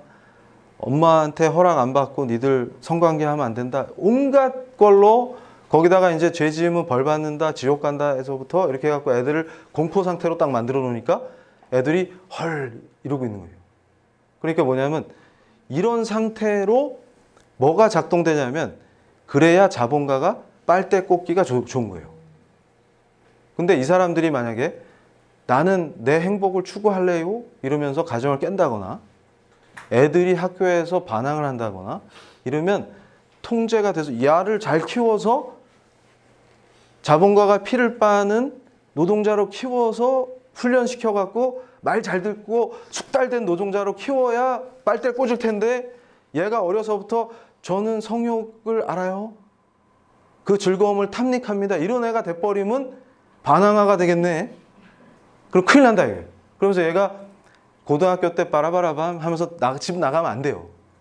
얘를 졸업할 때까지 잘 키워야 빨대 꽂을 수 있는 노동자로 규율적 권력으로 통제해서 컨트롤할 수 있는 애로 키워야 돼.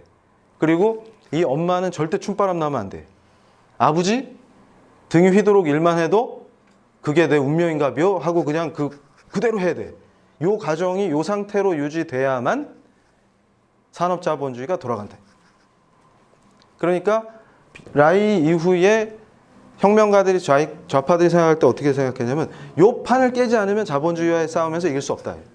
근데 그 얘기가 정확하게 나오는 책이 이 책이에요. 동성애 혐오의 원인과 해방의 전망. 마르크스주의적 관점. 제가 이거 교회에서 강의할 때도 이걸 쓸까 말까, 이게 책 표지인데 이거 이러고 있으니까 막 그 성도님들이 점심을 못 드신다는 호소를 하고 그래요. 이런 얘기하면 또 제가 막 혐오하게 되는데, 그래서 제가 영국에 있을 때 제가 저 책을 번역하려고 했어요. 그런데 확실히 아까도 제가 말씀드렸잖아요. 아직도 에릭 제므로 책이 한국어로 번역이 안 돼서 제가 핵심만 번역해서 소개했는데, 얘들은 이렇게 부지런한겨. 내가 번역하려고 했는데 한국에 귀국해서 보니까 벌써 돼 있어. 그러니까 우리가 얘들하고 싸워서 이길 수가 있겠어요? 여기서 뭐가 나오냐면, 이 저자가 2명인데 하나는 그 막시스트 역사학자 하나가 있고, 또 하나는 런던의 그 게이 프라이드 그 축제 있죠? 그거 기획한 그 둘이 공동 저자예요. 근데 여기에 뭐라고 정확하게 표현이 되어 있냐면 지금까지 이 지긋지긋한 자본주의와의 전쟁에서 우리가 늘 싸워서 졌는데 이것들은 하여튼 생명력이 질기다. 그런데 이걸 본질적으로 박살내기 위해서는 바로 동성애를 앞세워서 성혁명을 완수해야 된다. 이렇게 얘기해요.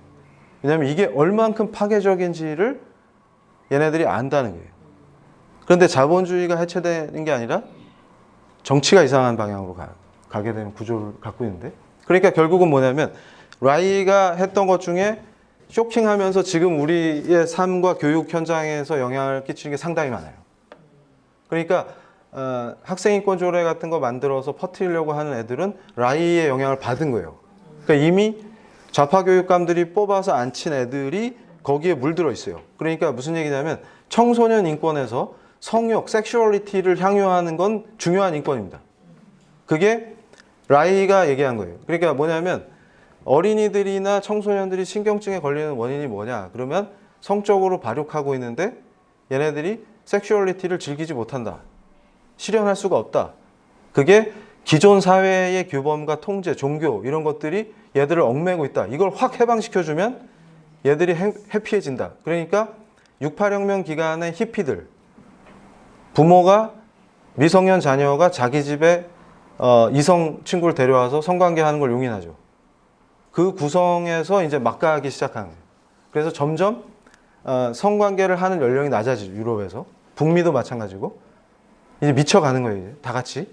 그 구성이 만들어집니다. 그러니까 결국은 빌헬름 라이가 러시아 혁명 당시에는 금서였다가 러시아 지역에서, 혁명 지역에서 68혁명 당시에 폭발적으로 인기를 끌면서 성정치, 성해방이 68혁명의 핵심 주제로 등장하는 거예요. 그러니까 68이 제가 아까 그 프랑스의 자살에 대해서 드골을 죽이면서 시작했다니까, 드골의 장례식에서 그 프랑스의 자살이 시작됐다는 거는 우리가 이승만, 박정희 두 탁월한 대통령을 악마로 만들면서 이꼬라지가 된 거랑 똑같은 얘기예요. 그게 바로 한국의 자살이죠.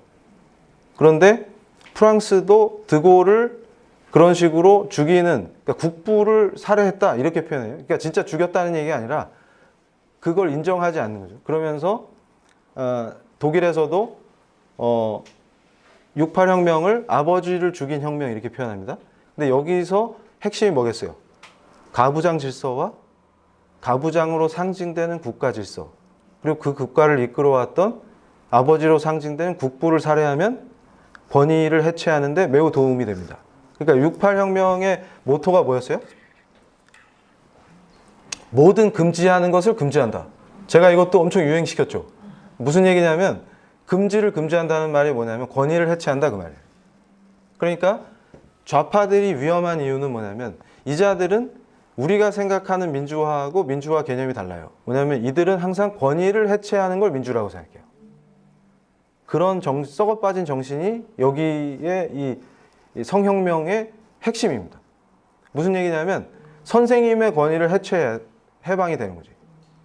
그리고 아버지의 권위를 해체해야 되고, 그러니까 얘네들은 권위를 인정하지 않습니다. 그러니까 한마디로 얘기해서 얘네들이 접수하면 개판이 될 수밖에 없어요. 그러니까 학교에서도 68 학생 선언의 내용이 뭐예요? 선생님 멱살 잡는 겁니다. 그러니까 학교 현장에서 개판이 되는 이유는 뭐예요? 교육이 불가능. 그래서 제가 강조하는 게 선생님이 강단에서 권위를 갖지 못하면 교육이 불가능하니까 피교육자 손해예요. 학부모 손해예요. 그런데 이것들은 교육 영역을 민주화시켜라 그러면 교권을 해체합니다. 어느 상황에서 똑같아요. 근데 그게 결국은 본인이 손해인 거예요. 그러니까 저는 뭐냐면 자살이란 말이 맞는 거죠. 그러니까 좌파는 항상 자살합니다. 그리고 실제로 이런 철학 퍼뜨리는 애들이 많이 자살해요. 실제로. 그러니까 이 신좌파들이 정치 투쟁의 도구가 이제 성이 된 거예요. 근데 이게 여러분 생각해 보세요. 노동과 성은요, 젊은이들이 열광할 수밖에 없어요. 왜냐하면 청소년들한테 야, 니들 섹슈얼리티를 향유하는 게 니들 권리랜다 그러면 그게 복음이야 애들한테. 예수님이 부활하셨다 이러면 짜증내는데 너네의 섹슈얼리티가 해방이다 그러면 그게 이 애들은 이게 완벽한 복음이에요. 그러니까 난리가 68 학생 선언이 얼마나 얘들이 가슴이 뜨거워지게. 그래가지고 파리의 청년들이 대학생들이 마오의 사진을 들고 거리로 쏟아져 나와서 문화혁명을 외치고 난리가 난 거예요. 그래서 제가 그럽니다. 니들 마오가 있을 때 중국 가면 다 죽는겨. 그래서 지금도 누굽니까? 프랑스에 자기가 진정한 마오이스트다 주장하는 유명한 철학자 있죠. 그때 샤를리 앱도 테러가 터졌을 때 한국의 좌파 교수가 파리에 가서 그분 대담하고 앉아있죠.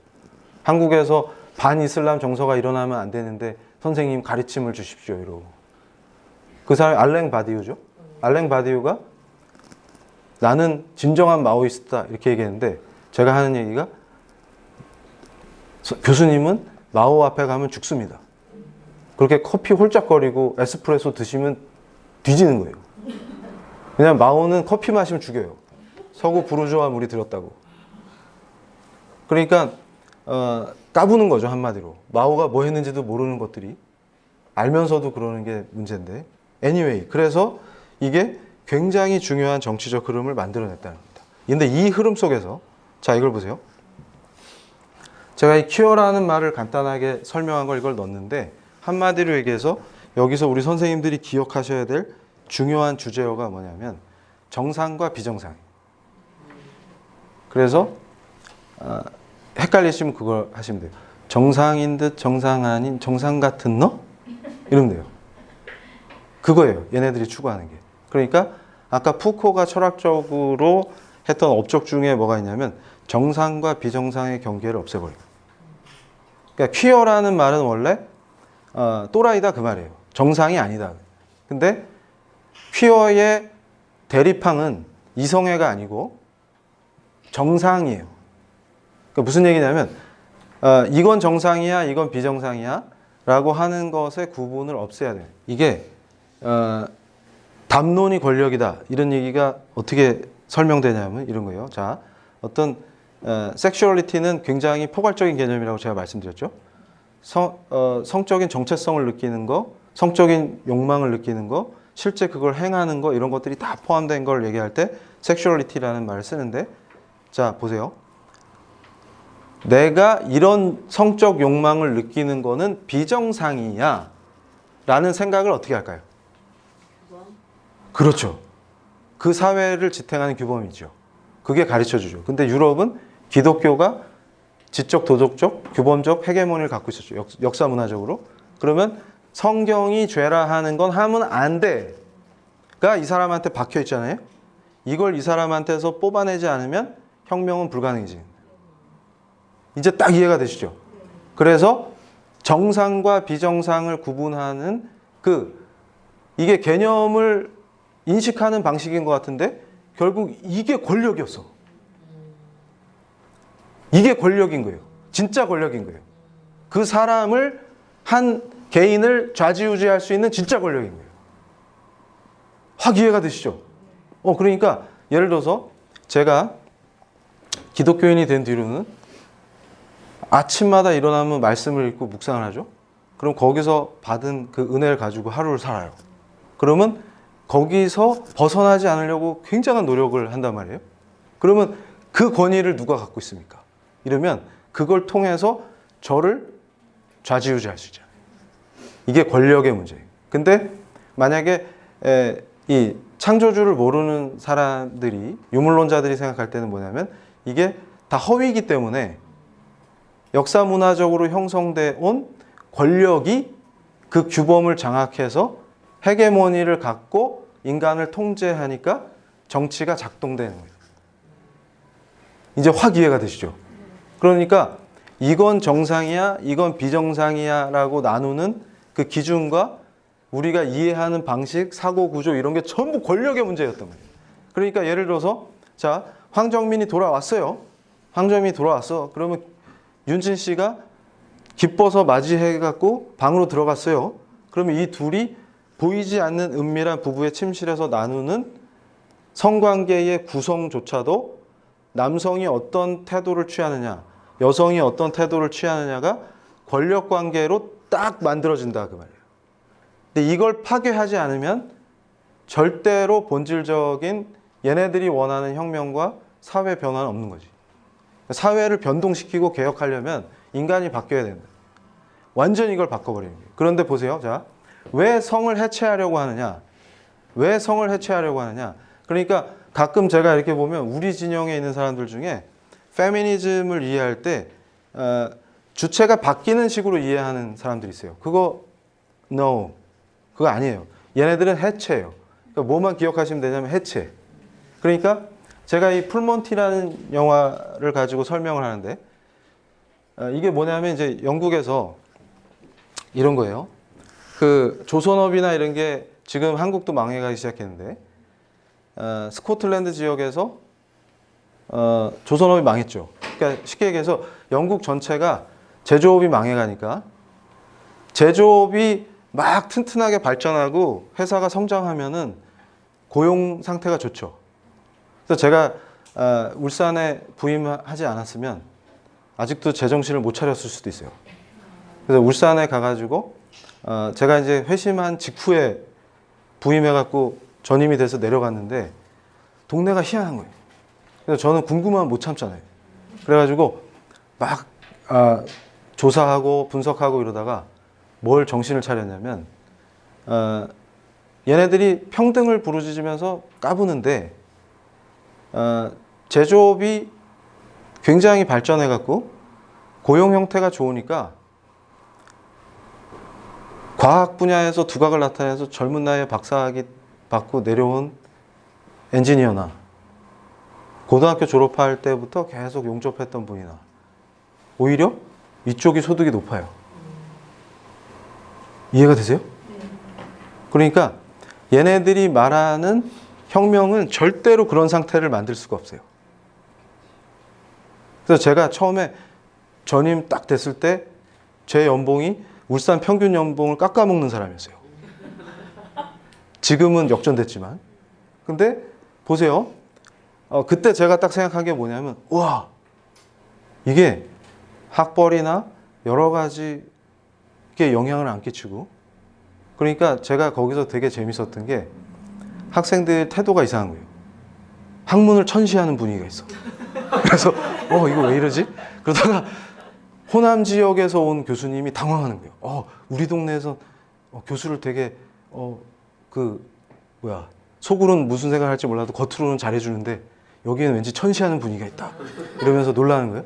그런데 그거 뭐 별로 당황할 게 없어요. 왜냐하면 좀 지나 보면 이해가 돼요. 왜냐하면 동네에서 서울로 대학 간 친구 고등학교 때 얘는 명태당에서 와서 빌빌거리고 있는데 대학 안 가고 용접하신 분은 지금 연봉이 엄청나요. 잔업까지 하시면. 그러니까 공부하겠다고 까부는 애들이 다 머저리를 보는 거예요. 그러니까 애들도 뭘 공부를 열심히 합니까? 뭐 이런 분위기예요. 그래서 오 마이 갓 처음에 무지하게 당황했다. 그래서 제가 좌파적 사고를 완전히 청산하면서 야 제조업이 화랑이 되니까 니들이 원하는 세계가 여기 펼쳐지는데 근로자들이 팬테스틱하다 야. 그런데 니들이 원하는 혁명을 하면 다그지 되는 거예요. 다그지 되는 거예요. 다그지. 그래서 제가 왜 민주노총은 여기서 활개를 칠까? 이걸 궁금해하다가 또 깨달은 게 있어요. 뭐냐면 가치의 문제예요. 그래서 제가 그랬어요. 울산에서 좋은 거는 이퀄 비싼 겁니다. 그러니까 예를 들어서 이 커피가 왜 좋은 커피예요? 그러면 비싼 거예요. 이해가 되세요? 그러니까 어떤 문화적 가치나 인간이 추구해야 되는 가치나 이런 것들에 대한 문화적 백그라운드가 없으니까 어떻게 돼요? 결국은 비싼 게 좋은 게 되는 거예요. 그러면 어떻게 돼요? 그 구조에서는 좋은 걸 누리는 거를 빼앗는 선동에 속는 거죠. 노조질은 어디서 할 거예요? 회사가 없어지면. 그러니까 그거 간단하잖아요. 너무 간단하잖아요. 이 난리 치다가 중공업이 어렵다고 그러고 앉아있는데 임금 올려달라고 시청이랑 무슨 관계가 있어요? 시청을 점거하면 시장님이 황당하죠. 왜 그러는 거예요? 그러면 아무도 이유를 몰라. 투쟁. 그러다가 회사 없어지면 어디서 노조질을 할 건데. 그러니까 가만히 보면 이해가 안 가요. 학생들도 야 너네 아버지 또 파업주도 하냐? 네. 왜 그러시냐? 네 학교도 공짜로 다니잖아. 네. 니네 엄마 현대백화점에 돈 쓰러 갔지. 네. 아버지는 파업하시고. 그러다 회사 없어지면 어떡할 건데? 처음 모르죠. 좋다야. 좋다야. 그래서 야 이거 다 망하면 바다에서 엄마는 전복 따고 이러면 이제 끝장나는 거야. 지금 바다 오염돼서 전복도 없어 이제. 어떡할래 막. 그런 거죠. 그런데 그렇게 제조업이 망했는데 그러니까 어떻게 돼요? 아저씨들이 직업이 없잖아.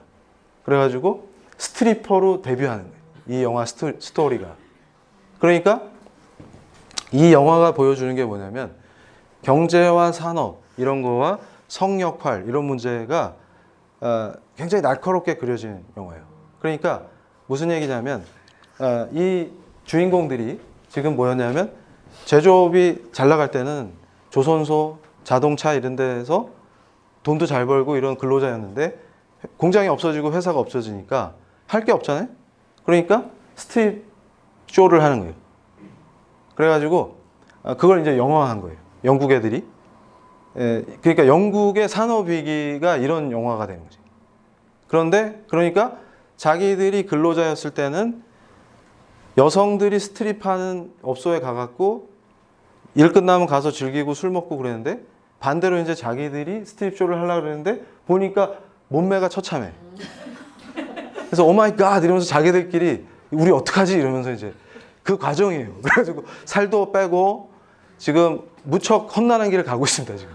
그래가지고 보통 살 빼려고 어떤 여자분이 막 랩으로 싸고 뭐 이런 걸 보고서 여기서 제일 비만하신 분이 막 랩으로 싸고 오만 걸 해보지만 잘 안 되는 거예요. 그 고통을 막 뼈저리게 느끼면서 아 우리가 이런 걸 해야 하는구나 이러면서 그래서 결국 성공적으로 데뷔하는 데서 영화가 끝나요. 재밌죠? 그런데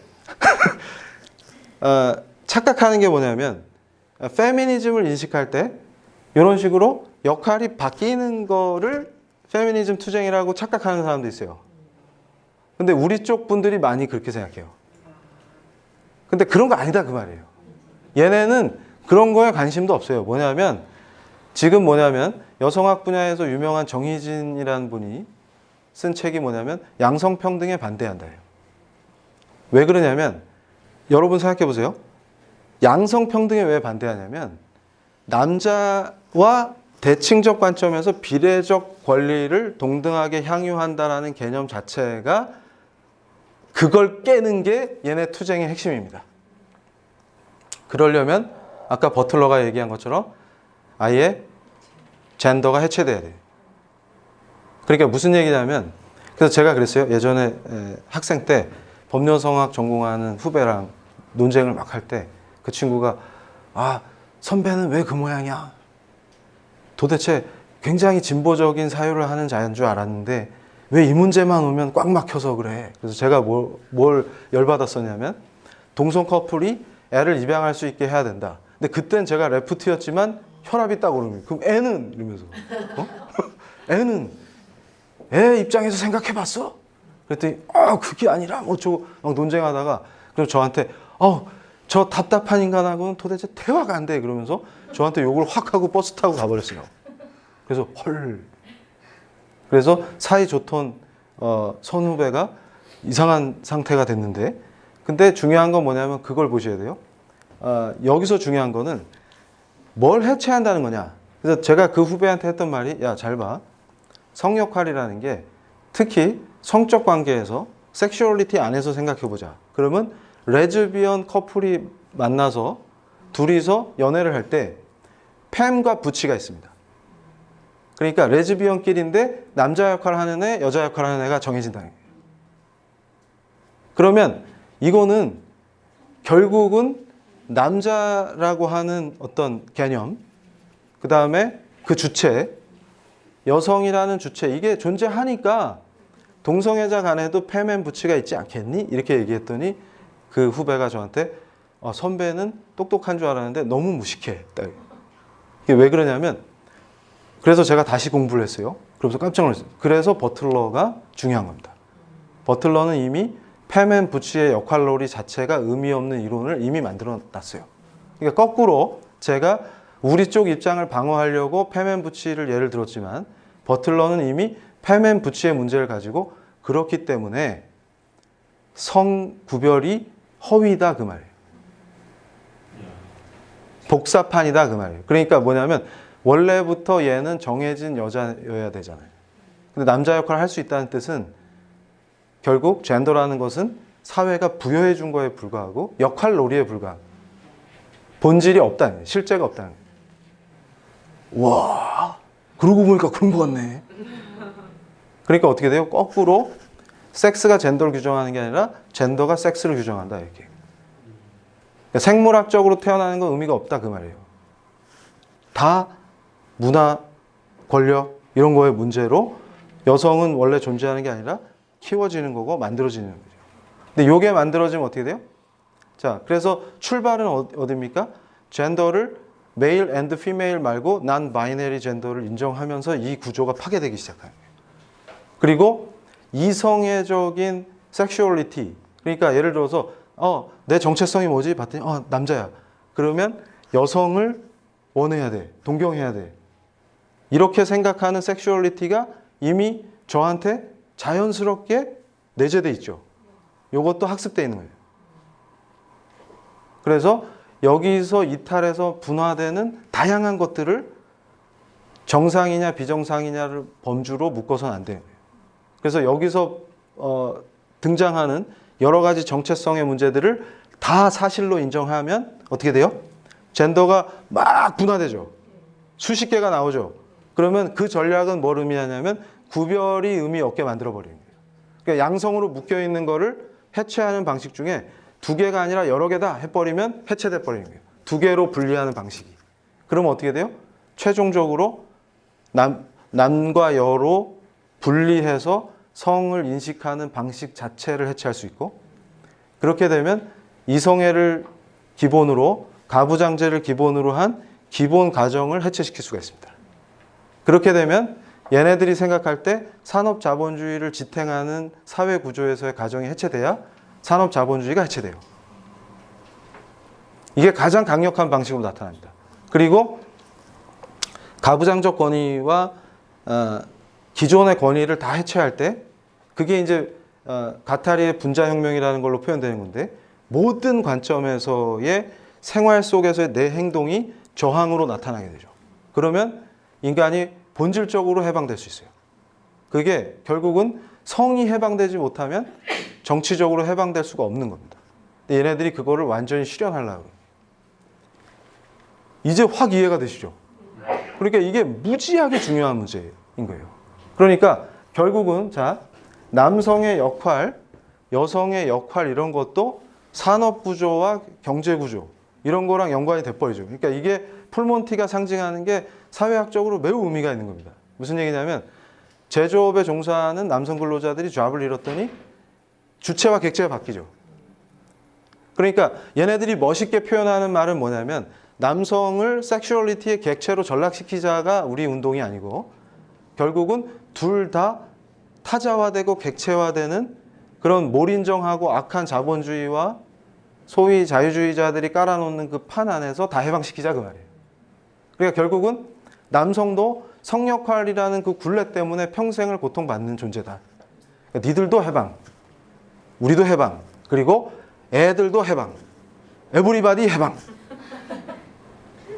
이겁니다. 그럼 다 해방되면 어떻게 할 건데? 그러니까 그래서 제가 손은 누가 키울 건데? 그래서 다 해방돼서 손은 누가 키울 건데? 이러면 저 한심한 보수주의자 이렇게 됩니다. 근데 이건 보세요. 그러니까 그런데 이 흐름 속에서 우리가 얘네들을 어떻게 대응해 왔냐 이걸 또 잠깐 살펴봐야 돼요. 디제스터다. 대재앙이다. 그러니까 제가 이렇게 폼나게 설명하면 젊은이들이 대학 가서 어떻게 했어요? 어머 버틀러 너무 멋있어요. 그래가지고 여학생들은 또 버틀러 사진 보여주면 또 너무 멋있어요. 왜냐하면 여고 때 좀 남성미 풍기는 애가 인기이기 때문에. 그것도 제가 여학생한테 들었어요. 버틀러 딱 보면 어머 이렇게 된 거예요. 그런데 우리 쪽에서는 그걸 대응하는 걸 가르쳐 줘야 되는데 떼끼 이런 한심한 것들 이러면서 그럼 어떻게 해요? 애들이 오 마이 갓. 그러니까 분위기가 딱 그런 거예요. 그러면 어떻게 해야 돼 이제 우리가 방실방실 웃으면서 요걸 어떻게 역으로 해체할 거예요. 그러니까 지금 우리 선생님들이 딱 보실 때 어린애들한테 니네 성적으로 다 해방시켜준대. 그럼 다 그 당 찍겠다 애들이. 그리고 야 선생님 멱살 잡는 게 인권이래. 짜릿하다 야. 근데 그렇게 만든 게 68혁명이라고. 그렇게 만든 게. 그래서 제가 그랬어요. 2008년에 제가 뭐가 시작됐어요. 이 뇌송송 구멍탁, 소고기. 그러면서 미국 가서 스테이크 먹고 포스팅하고 자랑하면서 미국산 소고기 먹으면 뇌 구멍 난대요. 이러면서 난리 났을 때 고등학생까지 막 거리로 쏟아져 나오고 그때 뭐가 있었냐면 레닌주의자 조성환이가 다시 레닌으로 가자. 그러니까 거리로 나온 이 학생들이 일단 화가 나서 나오긴 했지만 어디로 갈지 모르니까 이제 얘들에게 레닌을 가르치자 이러면서 그게 그때 레닌주의 강연한 게 몇 사람이 강사로 등장해서 우리처럼 이렇게 강연이 끝날 때 그게 책으로 출판됐대. 그런데 제가 그랬습니다. 조성환 씨도 남의 다리 긋고 있네. 트렌드를 못 읽어. 걔들은 이제 레닌이 아니요. 이제 버틀러요. 버틀러. 그래서 제가 그때 직감한 게 뭐냐면 이제 한국이 68이 도래했다. 유럽이 겪었던 68을 직격탄으로 본격화된 게 2008년이라고 전 진단했어요. 그러면 68이 상륙했을 때 이걸 어떻게 컨트롤할 수 있겠느냐. 근데 그거 고민하는 게 저밖에 없어. 그래서 제가 이게 68혁명이라니까요. 근데 동성애가 왜 이 난리인겨. 그래서 68을 막 얘기해 주니까 38 광땡 나는데 68은 처음 들어봤는데. 그러니까 어떻게 돼요? 제 은사님 중에서도 헌법학 하셨던 이렇게 자세히 얘기하면 누군지 아는데 지금은 정치를 하시는 그 양반은 젠더도 몰라. 68 얘기하니까 이 교수 또 뭐 이상한 거 공부해갖고 와서 시끄럽게 해. 그러니까 어떻게 돼요? 쫄딱 망한다. 쫄딱 망한다. 그리고서 어떻게 돼요? 떼끼 이놈들 이러면 걔들한테. 그러면 애들이 뭐라 그래요? 제가 그래서 티셔츠도 만들었잖아요. 닥쳐라. 걔들이 그걸 입고 와서 이거 날려버린다니까. 그럼 어떻게 해야 돼요? 우리? 거꾸로. 그러면 가부장은 좋은 것이요. 이렇게 가르칠까요? 조선시대로 돌아가자. 그때가 좋았다. 그럴까요? 뭘로 설득할 거예요? 뭘로 설득할 거예요? 그 좌파 청년이 제가 충격받은 게 너아라 TV인가? 거기서 김문수 씨랑 우리 정광훈 목사님이랑 두 분이 대담한 거 비판적으로 재미있게 분석해서 올린 영상 보고 제가 쓰러질 뻔했어요. 재미있다 야. 근데 댓글 보세요. 애들이 뭐라고 하나. 그러고 승리를 바랍니까? 그리고 상황 역전이 될 것 같아요? 그래서 제가 그런 얘기하면 또 그래요. 저 엑스맨이다. 저거. 시몬은 저 좌파 스파이다. 저는 스파이를 못해요. 왜냐하면 표가 많이 나서 빛을 발하기 때문에 멀리서도 식별 가능하기 때문에. 그러면 이제 끝내야 되니까 이거를 어떻게 뒤집을 것이냐. 이게 매우 중요합니다. 그러니까 권위를 해체하는 게 혁명이라고 하는 분자혁명을 지금 얘네들이 하는 거예요. 가타리의 분자혁명을. 그러니까 저는 뭐냐면 어떤 특정 분야, 법학의 영역 아니면 어떤 영역에서의 논리를 개발하고 이런 것도 중요하지만 그거는 전문가들끼리의 싸움이에요. 이걸 소개해드린 이유는 뭐냐면 우리가 그 친구들은 비진리에 기반해서 이상한 상태로 케오스를 만들기 때문에 집요하게 추적하면 본질적인 측면에서 다 날려버릴 수 있다는 거예요. 그러니까 우리가 주목해야 되는 거는 뭐냐면 바로 그런 것들을 체계화해야 돼요. 그리고 다음 세대들에게 그걸 전달해야 됩니다. 그러니까 예를 들어서 이게 선천적이야 후천적이야 그 논쟁에만 몰입될 필요도 없어요. 그리고 예를 들어서 버틀러가 가지고 있는 파괴력이나 미셸 푸코가 가지고 있는 파괴력이나 비레름 라이가 가지고 있는 파괴력의 본질이 어디 있냐면 항상 이들은 죄를 확산시킵니다. 타락과 음란을 확산시켜요. 그런데 중요한 건 뭐냐면 본질적인 관점에서 충분히 대적이 가능합니다. 그런데 중요한 건 뭐냐면 우리가 왜 지냐 하면 실증적으로 데이터가 약해. 그러니까 논쟁을 붙으려면 근거를 명확하게 돼야 되기 때문에 우리가 데이터 수집이 중요합니다. 그래서 제가 자꾸 프랑스 상황, 독일 상황, 영국 상황을 체크하는 이유가 걔네들이 이미 자살이라고 얘기하고 있는 현상 속에 인간의 공동체가 파괴되고 공동체 타령하는데 공동체가 파괴되고 가정이 파괴되고 누구도 행복하지 않는 상태로 전락하는 것들이 여러 가지 실증할 수 있도록 만들어지고 있잖아요. 그래서 그걸 개혁하자고 유럽에서 반동이 일어나고 있죠. 북미도 마찬가지고. 그래서 제가 그 얘기를 합니다. 예를 들어서 끝으로 자 트럼프가 등장해서 행정명령을 오바마가 했던 악한 것들을 싹 날려버리고 새로 세팅하니까 너무 기분 좋죠. 그러면 그걸 받아들이는 우리 진영 사람들의 특징이 있어요. 1번, 트럼프교를 창설한다. 트럼프는 모든 걸 알고 있고 모든 걸 계획하고 있다. 김정은이랑 디베이트 할 때 쫄지 마라. 트럼프는 이미 모든 걸 꿰뚫고 있다. 그럼 제가 또 그럽니다. 닥쳐라. 모든 걸 꿰뚫고 있는 인간은 없어요. 그리고 두 번째, 트럼프가 이번에도 공립학교 기도, 우리 선생님들 진짜 가뭄의 단비 같은, 트럼프 같은 사람 만나면 끝내주잖아요. 종교의 자유 딱 선포하고. 그래서 침해하지 마라. 기도할 자유를 왜 침해하냐. 제가 맨날 하던 얘기잖아요. 그러니까 우리가 처음에 반동성애 투쟁할 때도 제가 처음에 프레임 자체를 자유권 투쟁으로 삼으면 우리가 이긴다 이렇게 얘기했죠. 그때 못 알아듣고 저한테 막 화냈죠. 막. 왜 그러니? 그 국가인권계획 할 때도 뭐 했어요? NAP 할 때도? 거기에 몰빵하면 다 죽는다. 전멸한다. 말렸더니 저보고 스파이라 그랬죠. 근데 지금까지 안 말렸으면 어떻게 될 뻔했어요? NAP 통과됐다며. 그게 뭔데 그랬더니 뭐 시행령이라고 했다가 법률이었다. 계획이죠, 계획. 그래가지고 우리 진영에서 뭔 짓 했어요? 국무회의를 통과하면 사실상 차별금지법이 입법이 되는 거고. 막 또 그때도 그랬어요. 부르르. 부르르 하지 말고 부르르. 그래서 제가 그랬잖아요.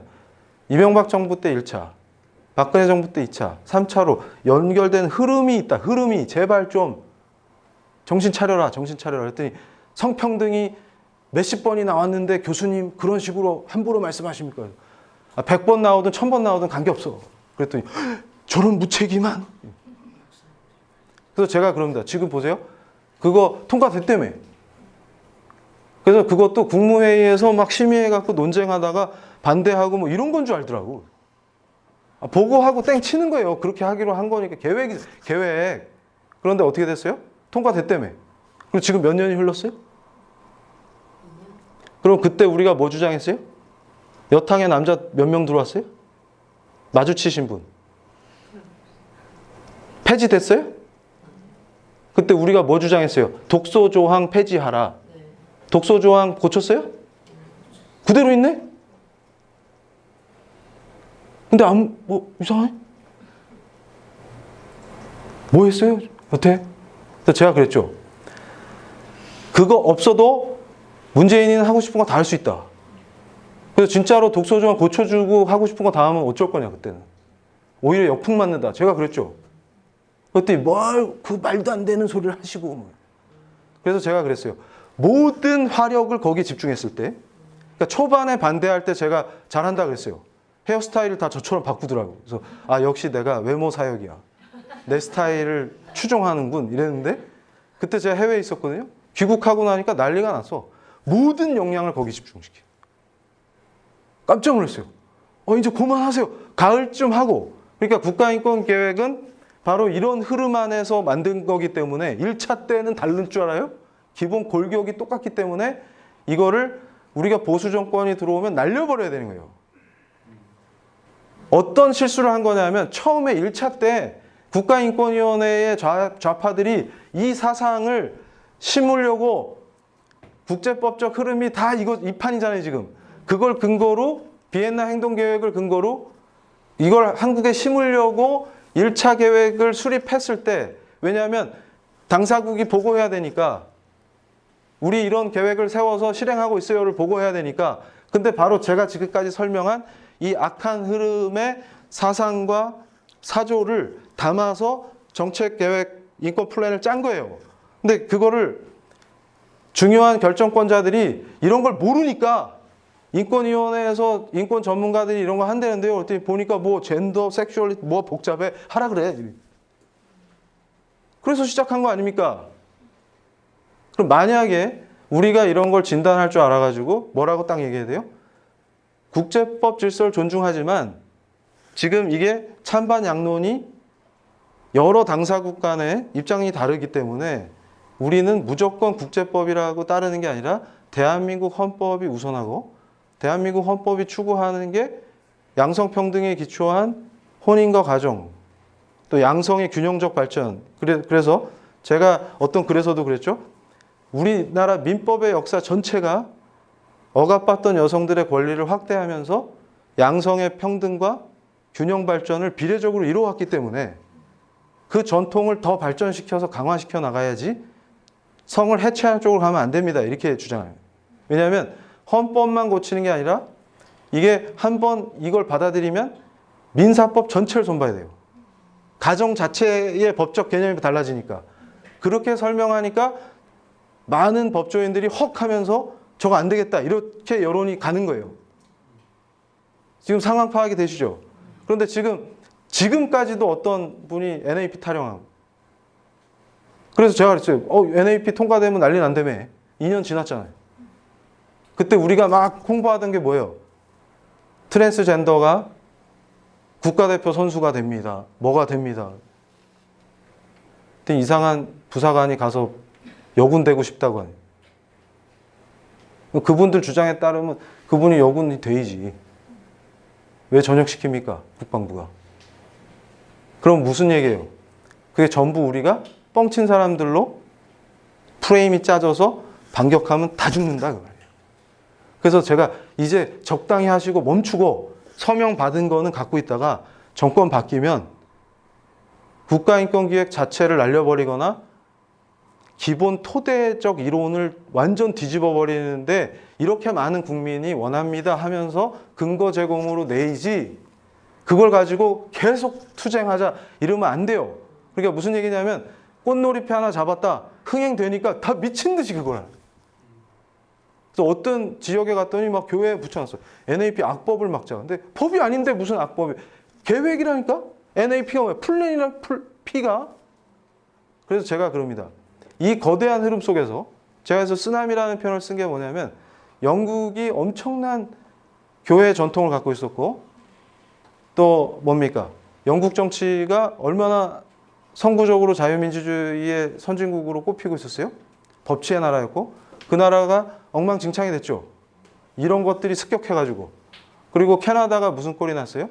이제 기독교인들이 종교적 박해를 당하는 기독교 박해 국가로 변하고 있죠. 근데 어렵게 트럼프가 나와서 그걸 미국은 뒤바꾸면서 흐름을 바꾸고 있단 말입니다. 그랬더니 요즘 또 선전하면서 뭐예요? 트럼프를 봐라 이러면서. 그래서 끝으로 제가 얘기합니다. 이런 흐름을 진짜로 막고 싶고 바꾸고 싶으면 기독이라는 말을 정당 이름에 쓰거나 그따위 어리석은 짓을 해서는 안 됩니다. 전에 그거를 독일의 김인년을 예를 들어서 설명하시던 어떤 목사님을 제가 설득했어요. 근데 목사님 받아들이신 거예요. 왜냐하면 독일의 역사는 달라요. 루터를 배출한 나라고 예전에 독일이 한창 기독교 승하할 때 가서 기독교 아닌 사람 찾는 게 더 힘들지 않겠어요? 역사적으로? 그런데 중요한 건 뭐냐면 기독민주연합이라는 게 등장해서 정당으로 기능하는 게 우리랑 교회 구조가 다르잖아요. 정교분리라는 게 좋은 게 제가 그 전국을 돌면서 정교분리 개념 잘못됐다 가르쳤죠.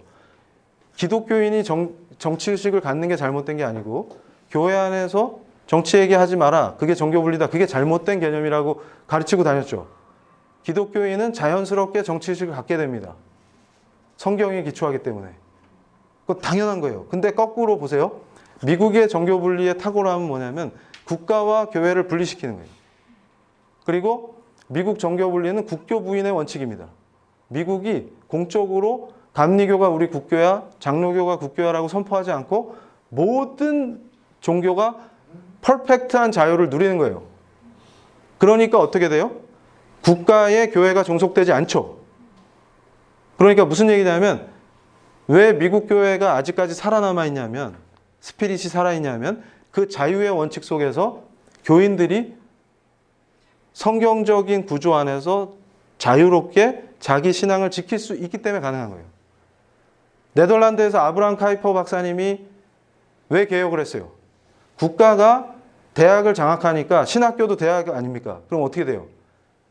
정권이 자유주의 신학을 하면 신학자에 물든 애들이 장악하면 어떻게 돼요? 오히려 제대로 된 목소리를 내는 신학자를 학교에서 쫓아내고 판을 바꿔가지고 엉망진창이 되잖아요. 그러니까 카이퍼 박사님이 한 게 사립대학을 세워서 철저하게 보수신학을 지킨 거 아닙니까? 그러시다가 수상까지 되신 거잖아요. 이해가 되세요? 독일은 어떻습니까? 세금을 걷어서 목회자 생활비를 주잖아요. 공무원은 아니지만 거의 준공무원 스타일이죠. 국가교회잖아요. 그런 역사적 배경을 갖고 있기 때문에 지금 독일 교회가 살아있는 교회가 없는 거예요. 다 죽은 거예요. 그러니까 항상 뭐냐면 국가 권력이나 정치와 유착된 형태는 반드시 망합니다. 그래서 어떤 분이 그런 거예요. 저한테 그거 반대한다 그랬더니 메신저를 보내갖고 교수님, 김인년 같은 애들은 기독민주연합 이름만 기독교지 개판이지 않습니까? 우린 제대로 해볼랍니다. 그래서 제가 그랬어요. 걔네도 처음 할 때 개판 치려고 했겠냐? 그럼 제가 항상 얘기하는 게 뭐냐면 공화당 안에서 크리스찬들이 영향력으로 공화당을 접수하는 방식이 파워풀한 것이지 잘 키워진 기독교인이 영역별로 침투해서 거기를 좌파판을 뒤엎는 게 중요하지 트럼프가 기독당을 만들겠습니까? 그래서 강해지는 거예요. 거꾸로 미국의 정교 분리가 그래서 강해지는 겁니다. 독일이 망하는 이유가 제가 제 책에도 써놨잖아요. 메르켈이 동성혼에 찬성한 적이 없어요. 근데 왜 뚫렸냐면 김인년 안에 기독당 안에 반란 의원 13명이 먼저 반란을 일으켜서 점점 그 방향으로 가니까 메르켈도 양보하고 결국은 동성혼이 먹힌 거예요. 그러니까 오히려 기독이라는 걸 거니까 어떻게 돼요? 그러니까 제가 그럽니다. 현실 정치는 반드시 물밑에서 합의도 보고 장난질도 치고 이래야 현실 정치 돌아갈 거 아닙니까? 그런 정당의 이름에 기독을 붙이면 무슨 낭패를 보려고 하는 거예요. 지금도 반기독교 정서가 승하죠. 한국은 다종교사입니다. 독일 같은 기독교 역사를 가진 적도 없어요. 선교사들이 들어와서 순교하면서 교회를 세웠잖아요. 그 교회사 안에서 우리가 주도권을 가졌죠. 건국 이후에. 그러나 지금 뭐예요? 비주류로 전락하고 있는 구조죠. 이 상태에서 정당은 반드시 욕을 먹게 돼 있습니다. 잘해도 욕먹고 못해도 욕먹는 게 정당이에요. 껌입니다. 근데 그 껌에 기독이라는 이름을 쓰면 어떻게 될 것 같아요? 전국의 반기독교 정서가 불일 듯 일어나고 개독당으로 추록하고 전체를 그 프레임으로 싸서 이제 이런 거 강요하는 거 혐오 차별로 다 잡을 수 있는 판이 강력해지는 거예요. 그래서 제가 그럽니다. 진중권이가 뭐라 그랬어요? 누가 문재인 권력을 강화시키고 있는지 제발 정신 차려라. 그 친구는 저기서도 옳은 말 하더니 우리한테도 이런 얘기하면 또 제가 스파이죠. 그러니까 결론적으로 얘기했을 때 이제 끝내야 되니까 우리 다음 세대를 여기서 구해내지 못하면 저는 어떻게 판단하고 있냐면 우리는 다 죽습니다. 그러니까 단순히 이건 페미니즘의 문제가 아니에요. 그러니까 헌법을 지켜내고 양성평등에 기반해서 지금 정의진이나 이런 여성학자들이 얘기하는 것처럼 우리는 양성평등에 반대합니다가 아니라 우리는 남성과 여성이 비례적 관점에서 진짜 이퀄리티를 누리고 같이 상호 발전하는 방향으로 위대한 법의 발전과 정치의 발전을 이루어야 한다. 그러는 과정에서 우리 선생님들께서 우리 남녀가 조화롭게 서로 사랑하면서 발전하는 아름다운 가정의 비전, 사랑의 모델, 그러면서 그런 것들을 보장해주는 자유와 헌정, 이런 가치, 법의 의미, 이런 것들을 잘 가르치셔갖고 미쳐있는 애들이 나갔던 정신이 돌아오고 이런 역사가 펼쳐지면 우리가 승리하겠죠. 근데 제가 그럽니다. 답답한 사람들, 반동성애 투쟁을 하지 말라는 게 아니라, 자 보세요. 정교조가 판을 치고 조희연이가 교육감을 하는 한 인원고 애들을 구할 수가 없죠. 근데 악한 동성애나 비렐름 라이처럼 청소년이 섹슈얼리티를 만끽하는 게 인권이다라고 하는 판이 걔네들이 권력을 갖고 있으면 제도화되고 퍼지는 거죠. 그런데 결국 동성애도 그렇게 확산되는 거죠. 근데 우리가 어떤 식으로 생각해요? 나는 반동성애만 해. 인원고 애들은 내 문제가 아니야. 그건 교육 문제잖아. 이러면 어떻게 돼요? 다 죽는 거예요. 근데 거꾸로 이게 내 문제야 해갖고 거기 다 달라붙었다고 생각합시다. 그럼 어떻게 되겠어요? 정교조를 완전 흔들어 버릴 수 있어요. 그럴 때 우리 선생님들이 학교 현장에서 목소리를 내시고 정치 중립성 위반이 얼마나 큰 문제예요. 그럼 학부모들이 설득되겠네. 그러면서 어떻게 돼요? 그러니까 제가 황당한 게 당신들 총선 때문에 바쁘다고 미쳐서 다니는데 전략이 뭔디? 그냥 바쁜 게 전략이? 그러면 인원고는 총선이랑 관계가 없죠? 울산 부장선거랑 총선이 관계가 없죠? 그래서 제가 그럽니다. 뭐하고 다니냐? 그러니까 지는 거예요. 선생님들이 희망이다. 제가 교육자 선교회 특강할 때도 그걸 강조했어요. 선생님들밖에 답이 없어요. 제가 교육자 선교회에서도 강조했던 게 뭐냐면 이제는 저와 여러분이 함께 합력해서 쟤네들만 참교육시키면 안 돼요. 우리 진영도 참교육시켜야 됩니다. 그러니까 뜨겁기만 해서 돌아다니는 사람들은 위험해요. 그럴 때 제 역할이 주로 찬물을 끼얹는 거잖아요. 그러니까 우리 선생님들도 양동이에 바켓스에 찬물 하나씩 들고 다니다가 뜨겁기만 한 사람은 끼얹어서 이성이 작동되는 사람으로 참교육시켜야 합니다. 그래서 할 일이 너무 많은 거예요. 지금. 근데 보니까 우리 정교조에 비해서 너무 소수잖아요. 그러나 시작은 미약하였으나 역전의 역사. 우리는 전쟁을 숫자로 하지 않죠. 어차피 이렇게 물을 이렇게 핥아먹는 사람은 다 집에 가는 거예요. 감사합니다.